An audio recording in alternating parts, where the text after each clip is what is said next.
you talking to me, Ron? Oh, there it goes. Yeah, it looks like they've got us turned off, though. Yeah, y'all are on. We can hear y'all. I'm going to call Can't hear anything, so it worries me. Yeah. Can you all hear us? Mr. Jones and Ms. Kroll, can they hear us? Yes. Excellent. And we couldn't for a minute. Perfect. Thank you. All right. Well, we will call the meeting to order. It is Thursday, May 20th, 2021. We are here for a special meeting of the Board of Trustees. We do have a quorum with all board members present. We have Mr. Jones and Ms. Kroll joining us virtually, so they are present as well. It is an unusual time of day for us to be meeting. We are in unusual circumstances.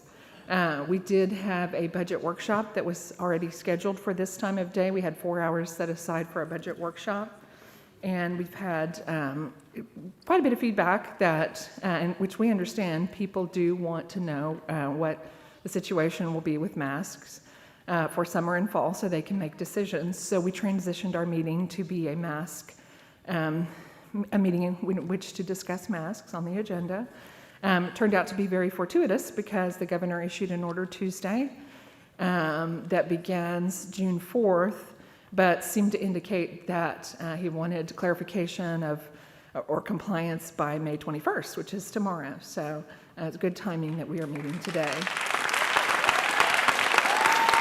So we are going to move to the public forum portion of our meeting. And the Board of Trustees encourages and appreciates comments from citizens of the district and from district employees. Anyone who wishes to address the board on posted agenda items may do so during the public forum portion of our meeting. Public comments on non-agenda items are not heard today, as those are reserved for our regular board meeting, and our next one is Monday at 6 p.m. Those wishing to speak must fill out a public comment form and turn it in before the meeting and indicate the topic on which they wish to address the board. We asked that your comments be no longer than 3 minutes. Anyone who needs a translator will be given 6 minutes. Speakers who wish to address multiple issues may only address the board one time. Speakers are heard on a first-come, first-served basis. The board president or presiding officer may make adjustments to public comment procedure, including adjusting when public comments will occur during the meeting, reordering agenda items, continuing agenda items to a later meeting, providing expanded opportunity for public comment, or establishing an overall time limit for public comment and adjusting the time to each allotted speaker. However, no individual speaker shall be given less than 1 minute to make comments. Board members will listen carefully to all comments. However, because we are subject to the Open Meetings Act, we will not deliberate on any issues addressed in public forum that are not posted on the agenda for tonight's meeting. So we will proceed with public comment.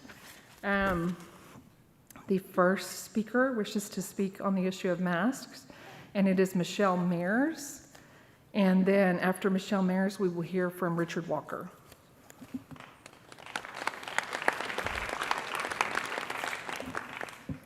Close your eyes and picture this story. You are excited to watch your child compete in the field day. Your child's class has reached the cement pad at the top of the bleachers where he will participate in the first activity of running and pulling a fire truck water hose, followed by moving a large tire. As you reach the top of the bleachers, you are asked to take photos of the football field, taking your attention away from your child. You missed his first race, a race where his gator is covering his mouth and nose because your child happens to be a rule follower. A race, after telling him to pull off his gaiter, his teacher walks him to you, and you notice a look of pain in his eyes. Your child begins to tell you that his right leg is hurting, followed by his left leg, his back, and his chest area. He grips his heart, and his color starts to fade. Since a nurse is unable to meet you, you walk to the front of the office and are denied the right to have your child's heart and lungs examined in front of you. You catch a ride back down to the football field so you can touch base with his teacher, and she meets you. You both realize he is now turning gray. You throw him in your car, you run to the school, and you check him out. Have a lady run down to grab his lunchbox only because you have no idea how your day is going to go. Then you take him to the pediatricians. Now picture looking back in your rearview mirror and seeing your child's bright red lips go gray as he becomes lethargic. Your child is initially given a gamut of neurological testing to rule out head injuries. Afterwards, his nasal cavity is examined. The nasal cavity, which should be reddish pink, is now white. A head injury is ruled out, and he is diagnosed with CO2 poisoning.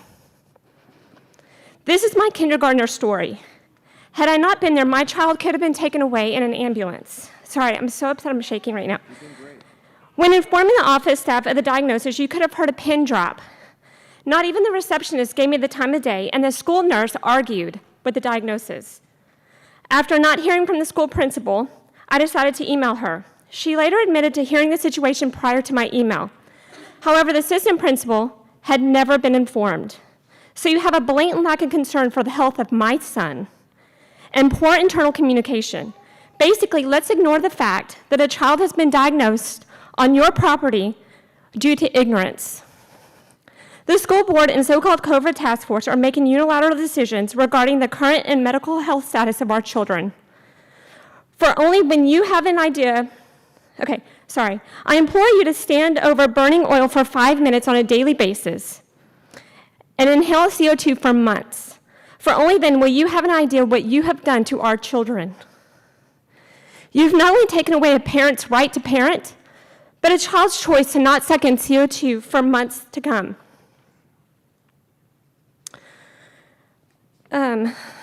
Your lives are halfway, I'm so sorry, I'm just losing myself. This could potentially lead to them having major health and cognitive issues for years to come. Your lives are halfway over. Theirs are just beginning. I'm in the medical field, and I don't wear a mask 7 days out of the week, nor do I wear it 7 hours out of the day. And I doubt you do either. But these children are expected to do so. Now that Governor Abbott has banned mandated masks in the schools, I assure you, we the parents we're not going anywhere, and we're going to continue the fight for the well-being of our children. Thank you, Ms. Mayer. Next, we will hear from Richard Walker, and after that, it is Julie LaChance. Good afternoon. Hopefully you can hear me okay. I appreciate that you've called this special meeting specifically to address masks for wearing for our children. We are all excited to know that schools and governments can no longer mandate masks. We are excited to see our governor protect our liberties and our freedoms, especially our rights to be parents. But let's cut to the chase. Are you going to make masks optional starting today? You should. Here's why. From Dr. Tracy Hogue, who is an expert physician and epidemiologist and who has testified on COVID, has written that with adult vaccinations, the infection rate among children is now 0.07%. As a result, the chance that an asymptomatic kid will infect another kid and cause a severe outcome is, now count with me here, the zeros, 0.000000004%. That's 1 in 2.5 billion. I think I could win the lottery 100 times before my kid will be severely impacted by COVID at school. Making masks optional starting today is a no-brainer. Why must I ask this of you? Because based on the past year, I think you're still scared to take masks off our kids and teachers. I think you're scared to take a stance against other recommendations and stand up for our children and parents' rights. Let me help you make this decision more clearly. Fact, COVID is not killing kids at higher rates than other common illnesses. COVID-19 mortality rate is lower than the flu for children under 14 and the same for people 24 and younger. So why are our children forced to wear masks at school? Fact, quote from the CDC, in-person learning in schools has not been associated with substantial community transmission, end quote. That means that students and faculty are getting sick outside of school, not in school. So why are our children forced to wear masks at school? Fact, quote, again from the CDC, the risk of complications for healthy children is higher for flu compared to COVID-19, end quote. We never wore masks before COVID, and yet that was riskier. So why are our children forced to wear masks at school? Here's the most important question. Where is your proof that the harm done to children by requiring masks is outweighed by the benefit to the greater good. What we've seen from this board is fear and lack of leadership in the face of hysteria from the media and the government. What we've seen is a lack of direct and transparent communication in response to why masks would be mandated on our children. We did hear we're following the CDC. And you may say that's transparent, but frankly, that's simply putting the blame on someone else instead of standing up against your own fear and standing up for the welfare of our children. What we've seen from this board is to make our children pay the price of protecting adults instead of the other way around. For that, you should resign. At a minimum,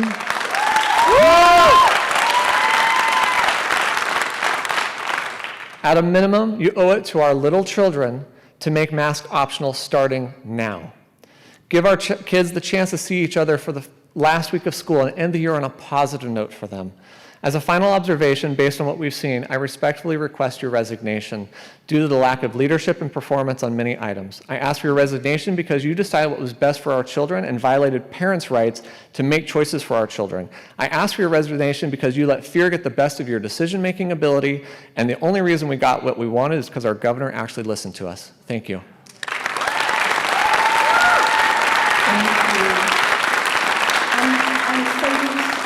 Mr. Jones being our timekeeper, but he is with us virtually. So, Ms. O'Connor, as our secretary, would you please keep the 3-minute time limit for our speakers? Thank you so much. All right, next we have Julie LaChance. And after that, it will be Ashley Height. Good afternoon. My name is Julie LaChance, and I'm a parent of a junior.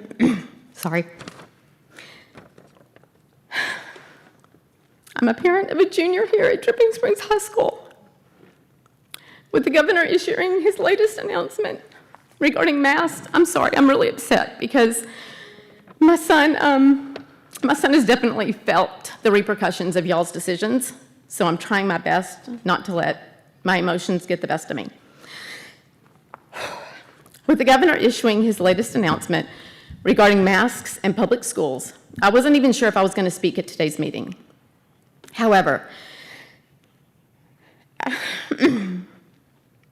after seeing some recent posts and comments by other parents within the district, I decided I would like to share some thoughts. One of the main reasons we moved to Dripping Springs 5 years ago was because of the school district. I'm extremely disappointed in the decisions and the behavior this board has displayed over the last year, and I know I'm not alone in feeling this way. The lack of respect and compassion this board has shown to parents is a problem, and it needs to be addressed. When a parent is speaking during a board meeting, they should have your undivided attention. There should not be any shuffling of papers, looking down as if you're busy doing something else, or any other disrespectful behavior. When we feel strongly enough about something to come here and speak publicly, we deserve your attention. The board president should be an example of how to conduct yourself during a meeting, not an example of how not to act. The mission statement of this district is we partner with students, parents, and the community to provide a personal and exceptional education for every student. This board has failed in adhering to that mission. You have not partnered with parents or students. You have continually fought the parents of children with medical conditions or special needs and how the masking policy affected their school life. You have continually been disrespectful to parents during board meetings. You have made decisions for our children based on fear.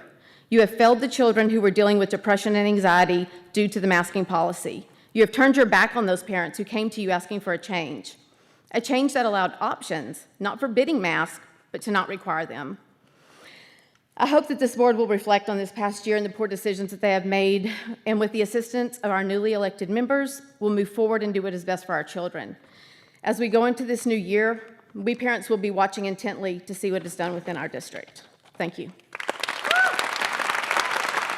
Next we have Ashley Height, and after that it will be Emily Brandenberger.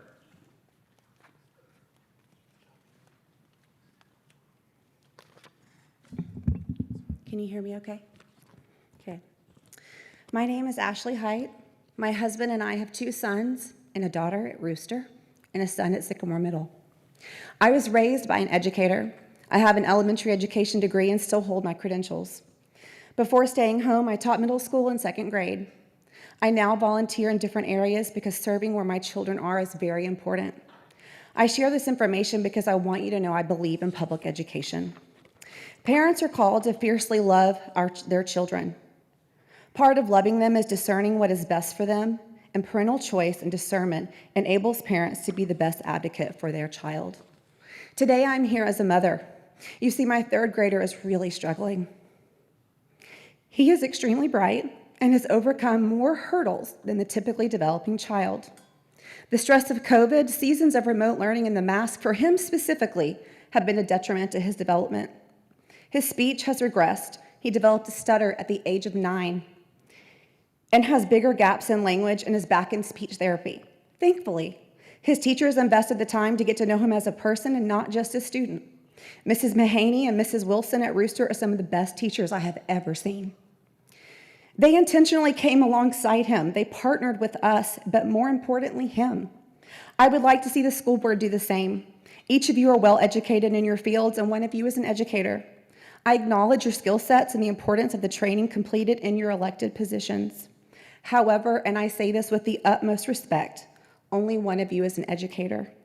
If you never taught in public school, it is difficult to get it. There is great value in best practices, policies, professional development, surveys, and of course data, but it's not enough. Parent choice plays a role. I encourage you to spend more time in the schools next year. Gaining experience through the eyes of children and teachers is vital. Read with them, sit on the carpet while they share, come to off-season athletics, participate in math lessons, walk the halls, and eat lunch in the cafeteria. Smile at the kid eating alone. Come play kickball, laugh with them, witness kids on their turf.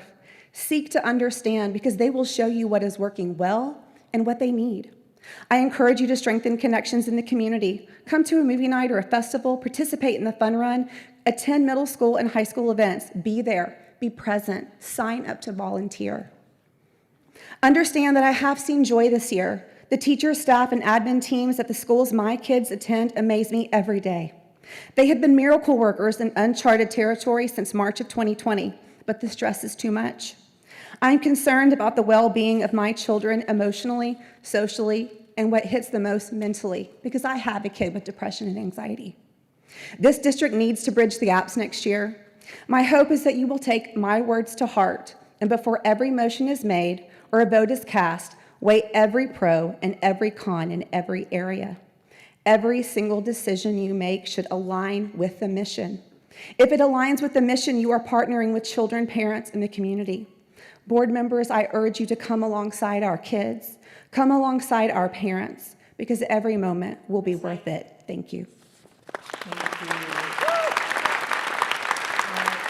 Next is Emily Vandenberger, and after that will be Lynn Henson. From the district. On.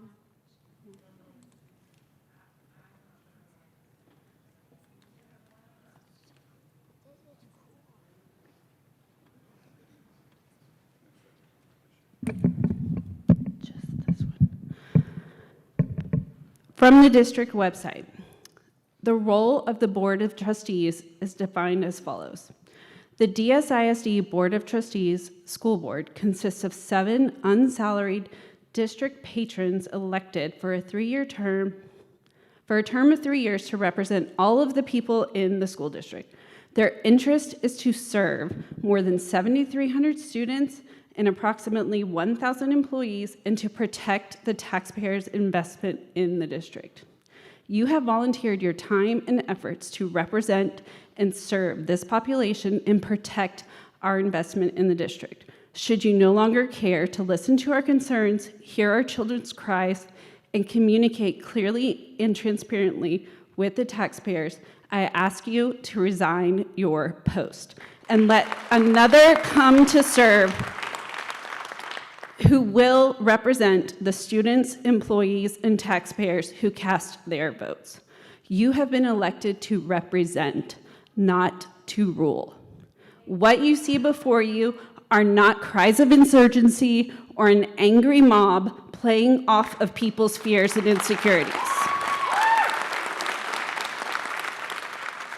What you see before you are parents, advocates for their children and their rights. Parents, not a mob, who want the best for their children. Parents who want to make their own choices for their children, whether it be sex education, COVID protocols, or to be able to give input on major curriculum changes like critical race theory. Parents who want you as a board member to uphold your end of the bargain, to serve and represent, not serve your own political or personal financial interest. Your duty is to us, this room, and every single person in this district. Your lack of action over the past year, passive-aggressive, or should I say passive decision-making, and nowhere near transparent communication has left a lot to be desired as we end one school year and prepare for another. I am asking you to step up. Fulfill your role. If you don't want to uphold your duty, leave. Let the community elect another representative who wants to do the job. Your previous actions are not tolerated any longer, and going forward, we want more. We deserve it, and so do our children. Next is Lynn Henson, and then after that will be Guy Wolfinger. Good afternoon. Is it on again? We can hear you. You guys can hear me? Okay. Oh, there it is. All right. Hopefully that didn't start my clock. Today, my husband and I had to watch our daughter's presentation on important people in Texas history from a computer in our home office. My sweet child, who has struggled mightily this year, couldn't see the pride on our faces or hear our claps. In viewing the recordings and meeting minutes of the 3 most recent COVID task force meeting, not a single member asked a question or brought information based on their own research. Instead, they based their questions and recommendations on the information provided to them by 2 to 3 presenters. This is a microcosm of how people across this country have reacted to COVID. Many Americans have unequivocally accepted the presentation they've been given instead of educating themselves with objective information and use that to ask hard questions to determine their own course of action. At best, this behavior allows for gaslighting. At its very worst, and I mean its very worst, it has led to decisions that have traumatized and delayed a generation of children. I am different than many others. I don't give our governor any extra credit for what he did Tuesday. He is as guilty in his delay in leadership as you are. I'm glad he finally found his pen on Tuesday. It undid damage he originally caused by providing school boards across this state a cover for mask mandates as long as he has. This board has continued to deflect to TEA and CDC. Yet TEA allowed for 10 and under to be mask-free and all outdoor and physical activities to be mask-free since publishing their new guidance in March, but we are still masked. If I pointed to all the contradictory comments of the CDC over the last year, we'd be here till next week. You may disagree with most of the parents speaking to you here today, but I promise you, we are not uninformed. I would literally pay money to see some of these parents go toe-to-toe with Eric Schneider at a task board meeting on the facts. It wasn't a coincidence that 3 weeks after our snowpocalypse in February, the governor removed all COVID mandates. I don't know a single person in the state of Texas that didn't violate every COVID mandate to make sure we were actually safe, clothed, warm, fed, had water to drink, and were able to clean ourselves. In the following weeks, there was no spike in hospitalizations, cases, or deaths. Since then, in almost every area of our lives, we've trended normal, except our schools. Your hand has already been forced by the governor. Please don't drag this out. Late last night, Lake Travis voted to make all masks optional at all levels effective Monday. I challenge you to do our children one better. Make it effective here today. On May 1st, 60% of this community voted for leadership change on the school board. For many, it was a vote of no confidence in the board's collective performance in a number of areas. Today, you have the opportunity to give back some measure of confidence. Vote today to make masks optional starting tomorrow. Thank you. All right, next we have Guy Wolfinger, and after that will be Brooklyn Schumacher.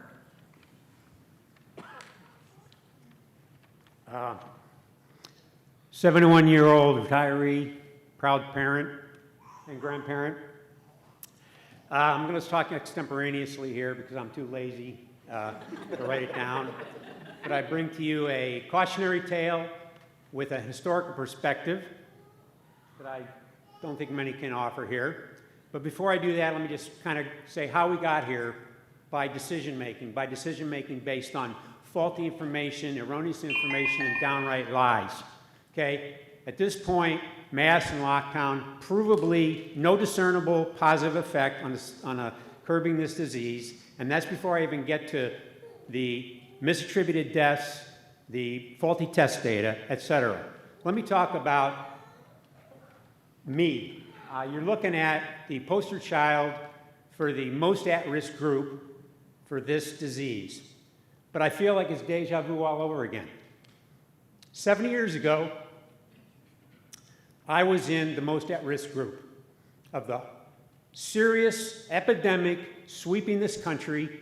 At the time, the American public was polled, and the only thing they feared more than the atom bomb was polio. Infantile paralysis, as it was called.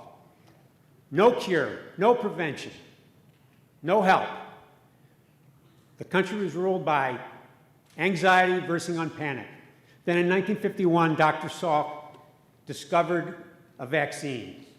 But yet, it was 4 years in the middle of this pandemic where children were being paralyzed and dying. 4 years until it was ready for distribution. But yet, in August of 1954, a scientist at our vaunted NIH discovered that a huge batch by one of the lead manufacturers was tainted. It had live viruses in it. It was killing monkeys in the lab. She ran it up the flagpole. Nobody paid attention. They rolled it out. 120,000 doses. 40,000 people caught the disease. 10,000 paralyzed. That's 4 years into it, okay? It took 6 more years for Sabin to develop his oral polio vaccine, which I guess probably everybody in this room has been the beneficiary of, either directly or indirectly. Okay? But that's the dirty little secret. You know, the government and the NIH let this thing be rolled out. I don't want to see ongoing decision-making, the same kind of decision-making that brought us masks and shutdowns, create any more bad decisions that will potentially jeopardize our children's and our health. I thank you for your time. Thank you. Next, we have Brooklyn Schumacher, and after that will be Sue Schumacher.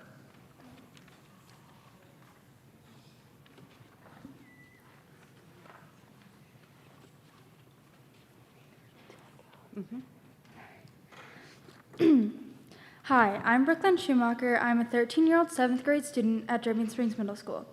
Wearing a mask has felt like a grade. When worn properly above your nose, you get a 100. Wearing it completely wrong under your nose, you get a 50. Anything below that is a 0. And when you're an adult figure and you tell us to put our mask up, but don't wear yours in a public place, it's extremely misleading. Are you trying to tell us to listen to you when we're in an educational facility and not listen to you in a public environment? This is very confusing for students, and I believe we should have masks optional. Thank you. Thank you. Next, we have Sue Schumacher. Hi, my name is Sue Schumacher. First of all, I apologize for being late. We just came from an urgent care visit because my daughter was running the pacer in a mask, and she had some heart symptoms that were happening. I'd like to say welcome to you, Holly. I cannot imagine coming into a district in such trying times. I'm hopeful that your leadership can take this district in a direction that is considerate of all of its constituents. That being said, today you are hearing from just one segment of the compassionate parents who have been referred to as the mob. We aren't a mob. We are parents, grandparents, families, and friends who are passionate about the health and the well-being of our students. We became the mob because we didn't fit this school board's narrative. Although I'm grateful that Governor Abbott released the executive order regarding masks, I'm disappointed that it had to come to his authority for our board to take action. I've also seen conflicting communication from the district regarding this order. On one hand, masks will be done by the 4th. On the other, you're using today as an opportunity to discuss options related to the order. I'm not sure what there is to consider. The order is clear. I'm asking that you take this order seriously and drop the masks today. Regardless of when you will adhere to this order, be prepared because the real work is just beginning. Mental health issues, abuse, addictions, and suicides are on the rise, just to name a few. I personally know families that are waiting months to get in to see mental health professionals to deal with all that this pandemic has created. Because our district got involved in the health of our community, our district needs to be on the forefront of the mental health issues related to what has been created. At Monday's agenda review meeting, I saw firsthand the narrative at play. In the discussion about the DOI, our board president caught herself saying she wanted all voices heard and quickly changed that to say she wanted to hear from teachers and staff. I hope you're all paying attention to the COVID preparedness survey results. The majority of those willing to take the survey agreed that masks should be optional for all, and the majority are comfortable working in a mask optional environment. It also became clear with Cedric's report of $1.6 million in relief funds, this board's narrative is more concerned with money than you are the education and well-being of our students. The love of money is always at the root of all evil. I'll close with this. Why is it that the board decided to move one of the most important and time-sensitive budget workshops to accommodate COVID protocols? If you were hoping to minimize your customers' participation in the middle of the day, clearly it's not working. What is your motivation in enforcing these protocols? Is it money? Is it control? If it's either of those things, we need new leadership who can make the students' education their top priority. Let's stop the cancel culture and start treating each other with respect and dignity. And finally, Abbott's order is clear. Drop the masks today. Thank you. All right, next we have Amanda Beal, and after that will be Monica Brooks.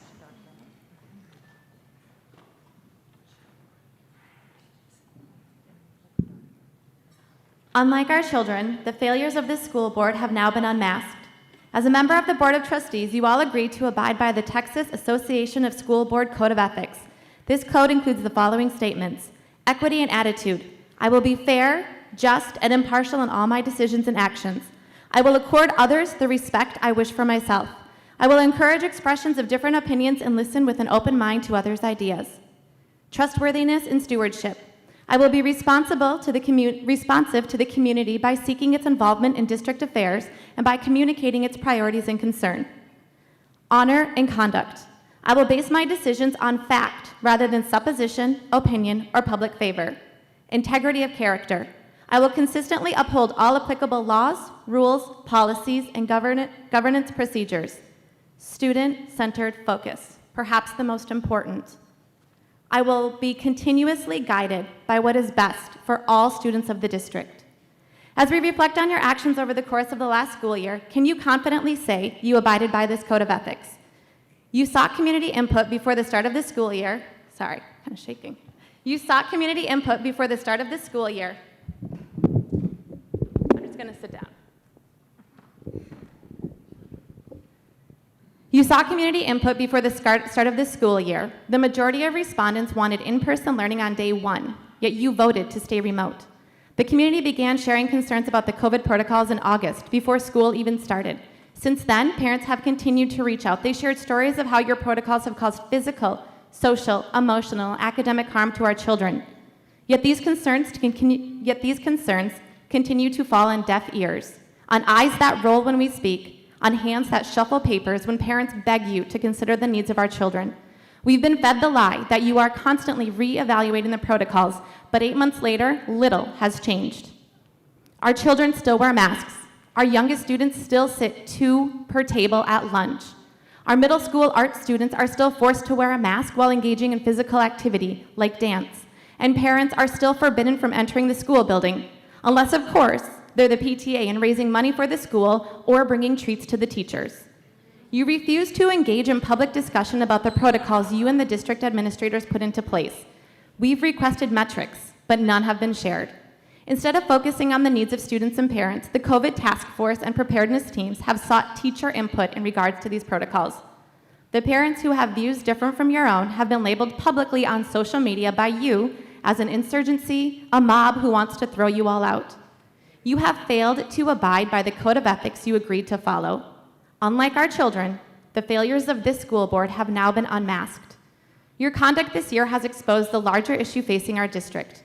We are being led by a group of highly ineffective individuals who have done all they can to place the blame on others for their decisions, put their own personal agendas before the constituents they were elected to serve, and have thought little about the students they were entrusted to put in first. Thankfully, the situation has ignited a passion in the community, and with mob-like fervor, will work to resume the Throw Them All Out chorus, beginning with the elections in May 2022. Next is Monica Willis, and after that we will have Nathan Casper. It's a hard day for me. My dad is in intensive care, so bear with me. My name is Monica Willis. I want to start today by sharing that I lost somebody very close to me to COVID. People are usually surprised to hear this, especially because I have been so vocal about unmasking our children. However, I do not believe in harming the littles, especially when they are the least impacted by this. Because I have been so vocal about unmasking our kids, many parents have reached out to me. I would like to share a few of the stories that they have shared with me. First, there's the story of the 6-year-old girl who spilled water on her mask at lunch. She was so scared to tell anybody that she just wore a wet mask the rest of the day. Then there's the 5-year-old. She came home crying one day because her mask had fallen off her face. And when it had, the teacher yelled at her and said, "What are you, trying to kill people?" And then there's the story that I can't get out of my head or my heart. The mom that I talked to last week, whose 8-year-old daughter came home, she said, "Thank you, Mom, for a really good 7 years. I've had a really good 7 years, but I know my life is over now. I just want to die." 8. Last but not least, I want to tell the story of my own 9-year-old, a very strong, a very brave, a very beautiful girl. She was, her spirit left her body during remote learning. I don't know how else to describe it. So we were pretty excited when we could send her back to school. After 1 week of in-person learning, she came home. The acne started forming on her face. The anxiety was increasing. And in general, the headaches and the frustration. One day she came home and she was actually really excited. She wanted to tell me her deepest, darkest secret. 9. She says, "Mom, I figured it out. If I go to the bathroom, I can take my mask off and breathe." As adults, what are we doing? What are we doing? My daughter was going to be here to speak today. I decided not to bring her because of Abbott's order, but she wanted me to give you this message. She said, "Mom, tell them to please get rid of the masks. Please get rid of the masks today because I can't breathe." Thank you. All right, next is Nathan Casper, and after that we will have Kristen Quick. I'd like to thank Holly for her time at the meet and greet on Tuesday. It was good to meet someone in the Dripping Springs administration that actually cared to listen to parents and who would make time to read policy and the law. I gave Holly some light reading on where we've been with this policy for the past year. To recap, it was July 11th when I provided former Superintendent Washburn with the laws concerning mask exemptions under 10 and the disabled. He responded that day signaling his intent to disregard the law. The first week of September, my son was kicked off the wrestling team due to his disability, but that was cleared up in conversations with Coach Z, explaining the law, Cole's rights, and my expectations. On September 10th, our precinct judge informs the school board that their mask policy is not just illegal, but criminal.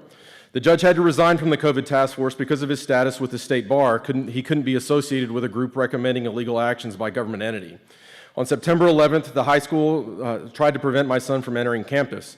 I let Principal Gamez know that the police would be on their way to file charges of official oppression and a lawsuit would follow. In my pocket is the one and only full mask exemption for a DSISD student, and that was printed shortly after that assurance of consequence was made. I threatened your money, I got action. For the remainder of the year, DSISD has been violating the law and the rights of hundreds of young and disabled students by grossly misinterpreting the developmentally appropriate clause in TEA guidance.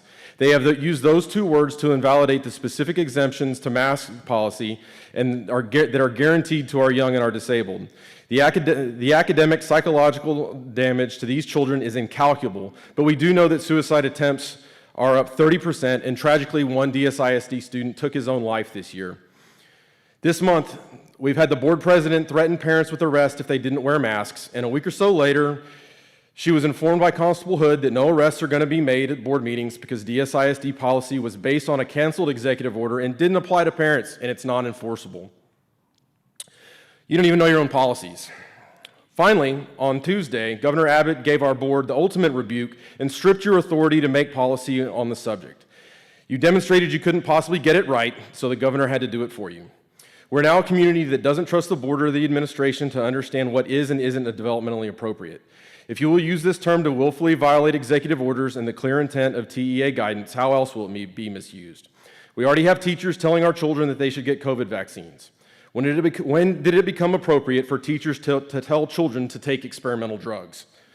Teachers should be telling students not to experiment with drugs.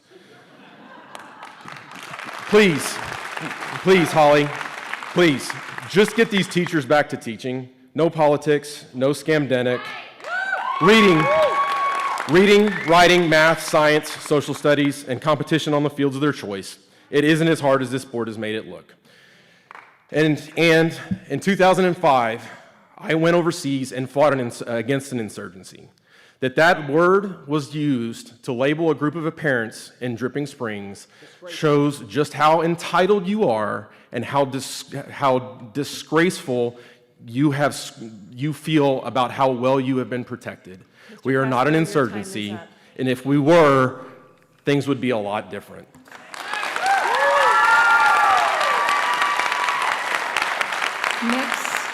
Next we have Kristen Quick, and then after that will be Aaron Brewer Harris. Good morning, board. My story is different. My son is 8 years old and has an autoimmune disease. He takes an immunosuppressant medication daily. My daughter is 6 years old, and she was hospitalized for croup, a common childhood illness. Only 5% of children are hospitalized a year for croup. Mine was one of them. Her lungs cannot handle COVID. My son, I don't know what would happen if he did catch it because of his disease. For these reasons, I have no intention of finding out how they would react to COVID. That is why both of my children were virtual until May. With case numbers low and students and staff masked, I thought letting them go to school for a month would be beneficial. The recent executive order from Governor Abbott has stripped away most of the powers districts had to keep our children safe. Masks and virtual learning are no longer available to us. Therefore, I urge you to do whatever you can to continue to keep our children safe as much as possible. I would ask the district to please continue with other COVID safety practices as recommended by the CDC and other state and local health authorities. This includes cleaning and sanitizing protocols, social distancing, tracking and reporting COVID cases, quarantining active or exposed individuals, and contact tracing. This week, Dripping Springs Elementary had 12 active cases, the highest recorded for that school at one time. Imagine how bad that could be without masks or social distancing. Imagine being a parent with a child with health difficulties and not knowing that your child was in close contact with a confirmed case, and not knowing you need to watch for signs of infection. That is the reality we face next year if we throw all COVID protocols to the wayside. These protocols and communications are a vital piece to keeping our children safe. I hope that the district will continue to encourage the use of masks, especially for our unvaccinated population. There is a very real possibility that vaccines for elementary students may not happen until after the school year has started. That means many children with underlying health conditions will continue to wear masks next school year. A worry that I have is how teachers and non-masking children will react to my children's continued use of masks. In their month in person, my daughter has already had one teacher tell her that she didn't have to wear a mask while outside. Mommy says different. Other children have asked my son about his mask while at recess.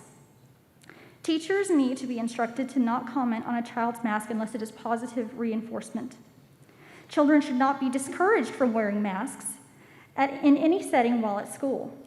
Teachers should also be on the lookout for bullying between unmasked and masked children. Children tend to repeat what is said at home. We all know about some of the unkind things that are said about people who choose to wear a mask and be vaccinated.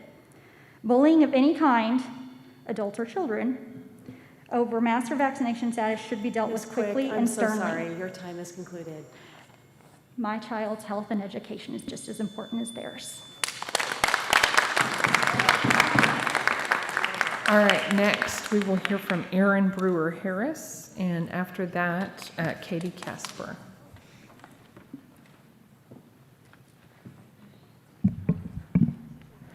All right. I was here to talk about the agenda for masking, but now I would like to ask the board what it plans to do to fill this unexpected and absolutely ridiculous gap in COVID safety protocols.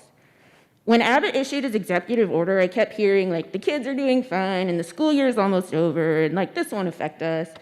And that's not wrong for a lot of people. It's just they're speaking their truth from a place of privilege. It will have a profound impact on those students who are already at an academic disadvantage. The students who are at risk or members of special student populations will be the ones the most affected, and it will be immediate.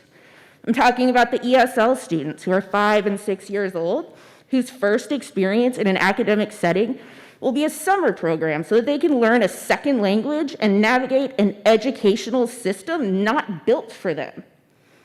And kids who are enrolling in summer instruction, who are clearly already struggling, now have to contend with the virus that literally crippled the world and is being allowed to run unchecked by even the most basic safety standards. These are the kids who will be walking into DSISD campuses less than 2 weeks after the lifting of the mask mandate. So I ask you, what do we as a district and as a community tell them and their parents and their teachers when that time comes? What, like the pandemic is over, that everything's gonna be okay and that they're safe? Like, there's a lot of talk about not living in fear, and that's true. Nobody should be afraid to go or send their kids to school this summer because they're immunocompromised from cancer treatments and already missed a year of school, or because they're special needs and already predisposed to a host of other comorbid conditions. Nobody should be afraid to go to work because they are vaccine ineligible. I want to live in a community where the most vulnerable are protected first, not where they're sacrificed for the comforts of the most privileged. And I know, as I ask you all these extremely difficult questions of how you plan to maintain the highest safety of students and staff, while you are basically being crippled by the Texas state government and attacked by conspiracy theorists and just the most selfish among us, that it's not fair. Like, you didn't sign up for this or ask to be put in this impossible situation again. And after this year, honestly, I don't know why you would even want to do this job. But I do want to thank you for the service and commitment you are putting into maintaining the safety of our children and our community. And finally, before our newest board member officially begins, as the anti-mask, anti-vaccine group she advocates, Dripping Kids First openly discriminates against the LGBTQ community and protective classes. Okay.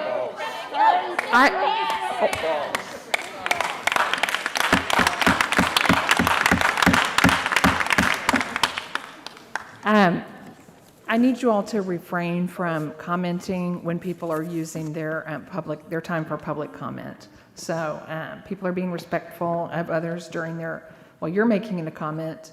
I need you all to do that. Mr. Casper, it is not your time for public comment. It's my daughter, she's short, and she's next. All right, so thank you. So again, you all refrain from outbursts while other people are making their public comment. We would like to hear from everyone. And so just a warning that if you cannot maintain order during the meeting, then we'll have to deal with that at that time. All right, next is going to be Katie Casper, and after that, we will have Lauren Naylor. Dear school board, my name is Katie and I have asthma, and wearing a mask makes it even harder to breathe. It also gives me really bad headaches, and I have trouble reading and concentrating. When I wear them, I have lots of trouble hearing my friends, even if they're right across the table. I think that it is unfair to our bodies and our lungs that we are doing this to them. We should make masks optional today. Please do it to make our schools a better place. Thank you for listening.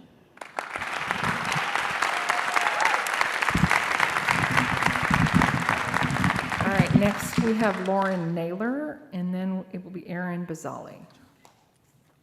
Yes, hi there. I came to support a large group in Dripping Springs who feels very strongly that our board has done an amazing job this year. It has been very, very difficult, and we thank you so much. And Holly, we want you to know that we are a majority. We represent a group on Facebook that has 2,100 families. We all started remote together, as did everyone this year.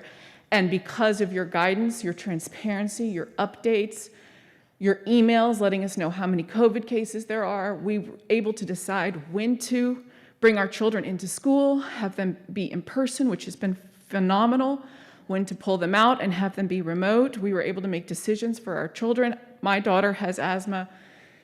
If she catches COVID, she will, like she's had to do every winter, except for this winter because kids were in masks, so she did not get sick. But every winter prior to that, she has gotten a cold or pneumonia or flu, and she needs a nebulizer or an inhaler to get over that. Her body cannot heal it on its own. So I don't even want to know what would happen if she were to get COVID. You've done a phenomenal job. You're ranked as, everyone in Austin talks about how Round Rock and Dripping Springs led the charge. You did not waver. You kept our children safe. We are so grateful for that. It is so important to remember that the loudest people in this community are not the majority. And we thank you so much. I need to also quickly say that moving forward, because the governor's pulled the mat out from under us, I don't know what you're able to do with masks, but it is so important that I read to you very quickly. Last night, my 2 children are at DSC right now, and the principal sent out an email and said, I wanted to reach out to all of our families to share the news that our campus has seen an increase in positive COVID cases over the past week. Currently, we have 12 students in various grade levels who have tested positive, which is the highest number of cases we have experienced at any one time this year. That was yesterday. The masks have worked. I want to move on from the mask discussion because of what our governor has done, but I want to ask, Stephanie Reynolds posted last week that she wants to discontinue tracing for COVID. Can you imagine if these 12 students, if we were not wearing masks and we were not tracing, we're cleaning, the principal goes on to say in the email, they're cleaning 2 buses, they're cleaning 2 classrooms, they're notifying families. Can you imagine these 12 students next year during cold and flu season would be over half the student body. You'd have to shut the school down. So if we are not going to wear masks, the least we can do is contact tracing, and it will save the school so much money, so much time, so many deaths, so many sicknesses, illnesses. If you haven't saved our children's lives, you've saved our families' lives, our grandmothers, our parents. You are lifesavers, and we thank you, and you have our support. Ms. Faber, I'm so sorry. Your Holly, time is please concluded. know that we are the majority in this community. Thank you.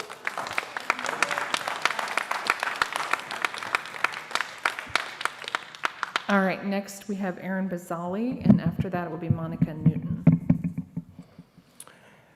Hello, I'm Aaron Bazali. I want to start by congratulating Dr. Reynolds on her recent election. Dr. Reynolds got more votes than any candidate in the history of this district. And that says a lot, and I just wanted to start with that. I also want to welcome our superintendent. Madam Superintendent, I want to welcome you and your family to this community with open arms. I speak for most parents in wishing you nothing but great success in your new role, and we're eager to work with you to ensure that we achieve the best future for our children. Let me get right to the point. Madam Superintendent, this school board is broken. Don't take my word for it. Look at the election results from earlier this month, and you will see a resounding rejection of the status quo. Speak to the parents who take time out of their busy lives to show up to these meetings.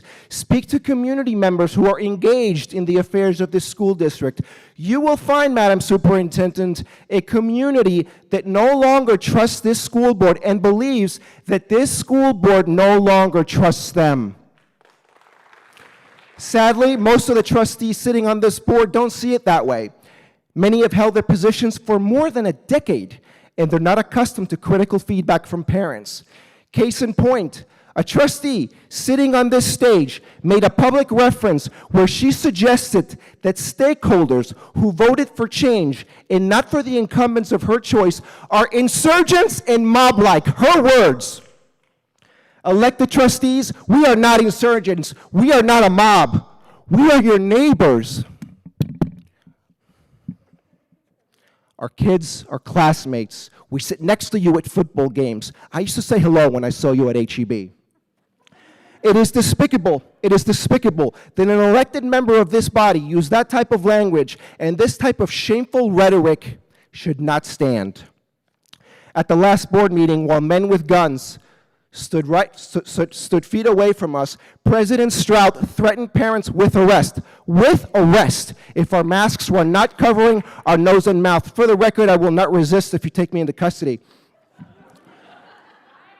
Madam Superintendent, this school board is out of control. And us parents will not rest until our school trustees recognize that this elected body exists to serve the children of DSISD, not the political ambitions or egos of members of this board. Madam Superintendent, we desperately need an ally.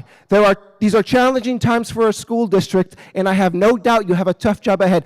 But I assure you, Madam Superintendent, I assure you, the good parents of Dripping Springs will support you, and if you lend us the dignity and respect we so desperately need, I can assure you that we will reciprocate in kind. Welcome again, Madam Superintendent, Godspeed, and nothing but success and warm wishes as you begin your new journey.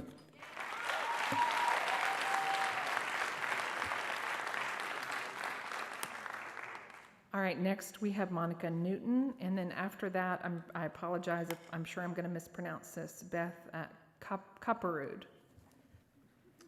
Okay. Thank you to all the trustees and the new superintendent for having this opportunity for public comment. We live in a time where politicians have politicized things that should be nonpartisan, such as public health, education, and school safety. A time where people easily fall into echo chambers of misinformation on social media. Now is the time to listen to actual experts in the fields of virology and epidemiology from reliable, unbiased news sources. History and current events prove that even though we are all tired of the pandemic and all the protocols, we've all lived through them, the pandemic is not over. India was confident that it had gotten COVID under control and loosened their restrictions. However, every single day this May, they have endured more deaths from COVID than lives lost in the attacks on 9/11. That number is unfathomable to me. India is halfway around the world, but the virus and all its variants are worldwide, including in Dripping Springs. Currently, the DISD COVID dashboard shows more reported cases in DSE than ever. Even though the governor has proclaimed that government agencies cannot require masks, we can still highly encourage masks for anyone who is not yet vaccinated. We can encourage everyone to get vaccinated as soon as they are eligible. We can continue contact tracing and case tracking. We can quarantine those that present with symptoms. We can continue hand washing and distancing.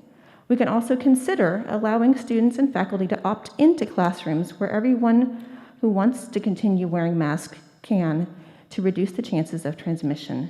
No doubt this would be a logistical challenge, but it might be a workable solution at the elementary level until younger students are able to get vaccinated. There is no easy path forward, but we must continue to move forward together while taking care of our most vulnerable populations. Please remember that the loud, angry voices of parents of 97 students do not speak for the parents of the other 7,000 students who all want a safe, healthy learning environment. Thank you. All right, next we have Beth Copperwood and then Courtney Fox. Hi. As a mother of 2 virtual kiddos at Rooster Springs Elementary, I would like to extend my utmost gratitude to the board and the district for all of your hard work this school year. You are appreciated. In addition to all listening, every student, parent, staff, all of us deserve grace, kindness, whether in person, virtual, in social media groups, or out in our beautiful community. Everyone's beliefs need to be valued with respect and care. Be well. Thank you again for all of you've done for DSISD.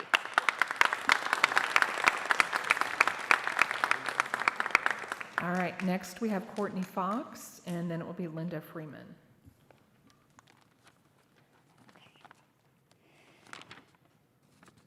Hi. Good afternoon, trustees and Superintendent Morris Kuntz. I'm here today to simply say thank you. Thank you for all you've done these past 14 months to keep our children, teachers, and the DSISD community safe. I want to assure you that the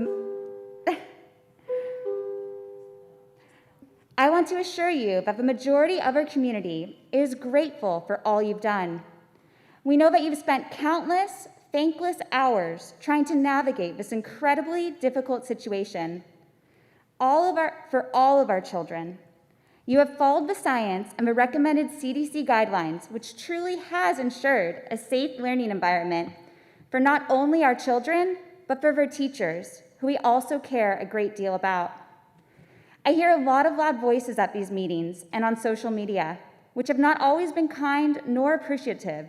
So I'm here to tell you and remind our amazing community that the loudest voices, while distracting and sometimes interesting, don't represent the majority. The majority of our amazing Dripping Springs community does appreciate you and your dedicated service. For the sake of our children, for the sake of every child within our district, I'm asking that you continue to do what you've been doing, that you continue to follow the science and the CDC's recommendations, because it has worked. Masks and contact tracing have been proven to work.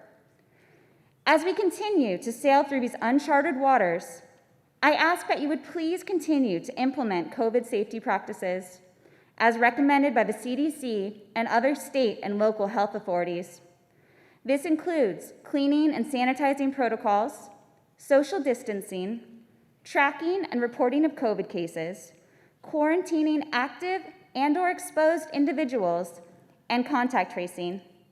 I also hope that the district will continue to strongly encourage the use of masks, especially for unvaccinated individuals. Thank you for your service and your dedication to our community. We really do appreciate you. All right, and I apologize for the chimes. I assume it's related to the bell schedule for the building that we're in.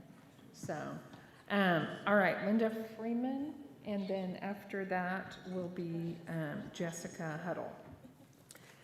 Let me get right to it. The school board was primarily elected to represent our public interests and requirements as parents to the district, not the district's special interests and political requirements to us. The decision to hold this important meeting in the middle of a weekday is another signal to us that you may not be truly interested in listening to us on this mask policy. Intended or not, that is the message that has been sent and received. One of your board members recently stated there is now a throw them all out mob mentality on the mask question.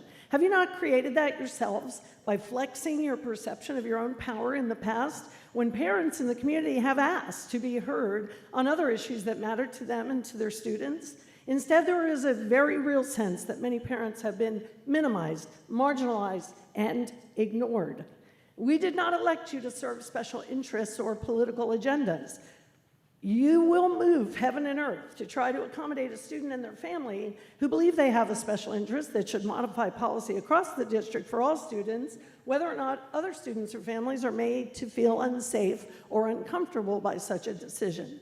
You seem to believe you can ignore possibly hundreds of students and their families who now want their freedom to choose not to wear masks at school. You have claimed to support science, but don't seem to be willing to apply changing CDC guidelines when they don't support a mask-wearing policy.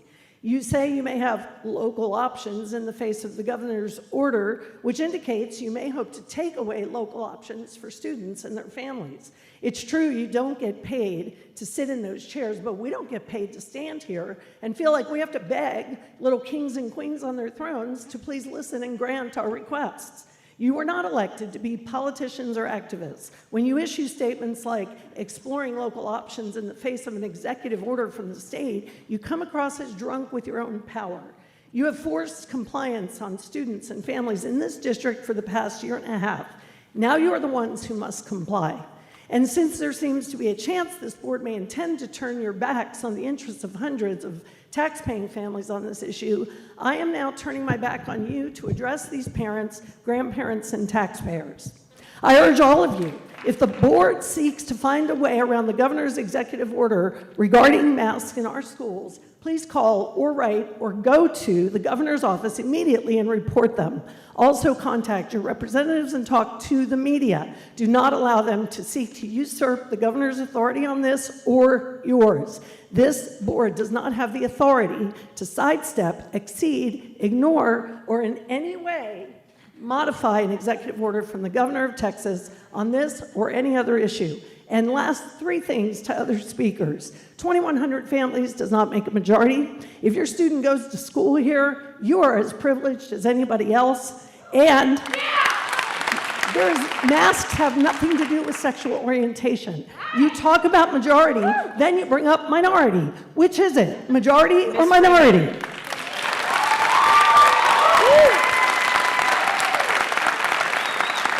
All right, next we have Jessica Huddle, and after that it will be Greta Pantano. Hello, thanks for having me.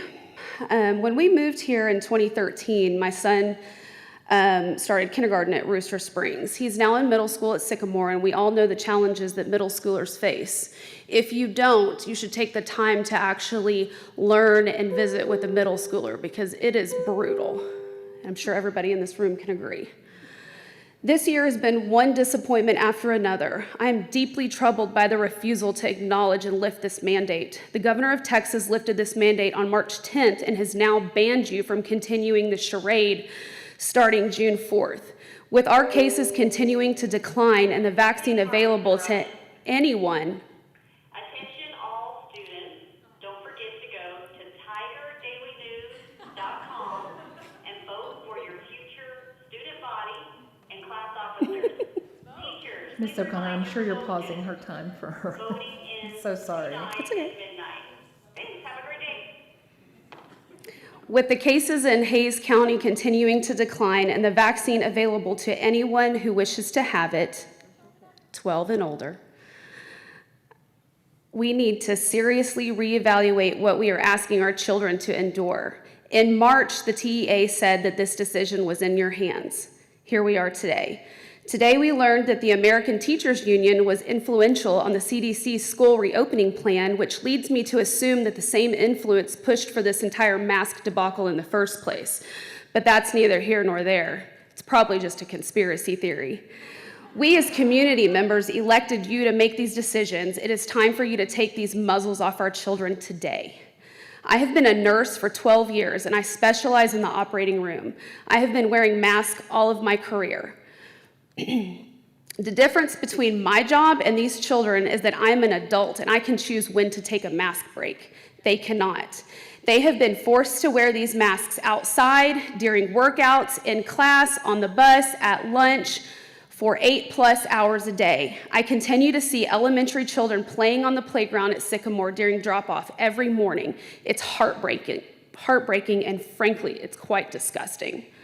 I first want to express how appreciative I am of my son's educators. They have been expected to do their job like no other time in their lives, and I'm grateful for that. With that being said, my son has been reprimanded by his teachers and the assistant principal about how and when he needs to wear his mask. He's been giving lunch detention multiple times, as well as been refused a mask break. It has been used as a disciplinary tool, and I have spoken with his teachers relentlessly and assistant principal and the principal about all these issues. The time is up. We are asking you today to do what is right for the children in this school district before you do any more damage to their psychological well-being. We all continue to pray that they will recover from this nightmare that you have enforced on them and all the fear that you have instilled in them. Excuse me. I ask that you stop promoting this fear today.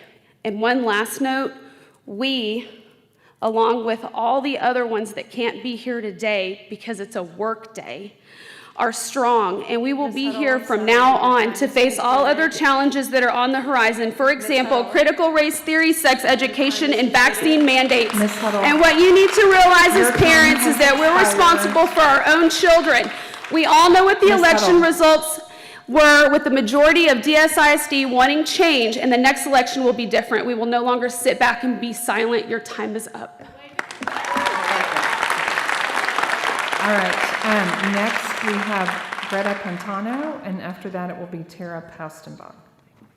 Okay, thank you for giving me a minute. I'm not as organized, I didn't plan on speaking, but I just want to say it is time to let kids be kids. They are not the spreaders. And while I was so happy to hear the governor's order, I'm a little afraid of now how much farther apart you're going to push the children. It is time to let our kids choose within their class who to sit with at lunch and not make them be so far apart. I don't know if any of you guys have seen that. It's really sad. And at recess, if they could play with at least their whole grade. We've got kids that haven't even seen their other friends unless they're in their class. And we are not an angry mom, but we do talk to each other, and you know, our posts help each other, because really we have felt like you have not listened to us. And I don't know if it's on purpose, and we know your job is not easy, but you need to listen to us. That's all. Just let our kids, don't enforce stricter protocols just because of the masks. Thank you.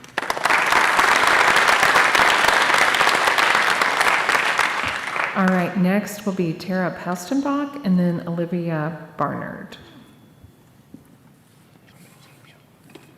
Hey. I had come prepared to talk about something else, but I'm going to relate it to this issue here. I'm wearing a mask. I hate wearing this mask. I know everybody hates wearing this mask. For me personally, 7 years ago, I got some freak respiratory infection that almost killed me, and I've been taking steroids every single day just to breathe. I've got high-risk family members as well, so, you know, I made the decision to pull my son out and homeschool this last year because of COVID, because he wouldn't be a great remote learner, and because of a new dyslexia diagnosis that would make everything more difficult for him. And so I made the decision to pull him out. I came here to talk about something a little bit different, which I'll kind of wrap around here, but the majority is actually supportive of the measures to keep the families, keep the teachers, keep their families, the entire staff safe throughout the entire DSISD district. I personally, and this may not be very popular on either side, I personally am done with masks after June 4th, and I think that, you know, not having a new school year with masks would be good. But it's very important that we keep contact tracing. It's very important that, you know, cases are followed so that more people can continue to be safe. All the children, hopefully, will have the opportunity to be vaccinated over the summer. My son, some of you should know, was actually vaccinated here a couple of days ago. Tana Hunt took an unauthorized photo of my son off my page and put it onto the Dripping Kids First Facebook page, where all of you rally, and said some very negative things, not only about my son, I've got the screenshots, Tana, as well as about me, making up lies, and I don't appreciate that. I don't appreciate the bullying that comes along with those of us who have to wear a mask or still continue to wear a mask to keep others around us safe. I'm talking to you. I'm talking, okay? I'm talking.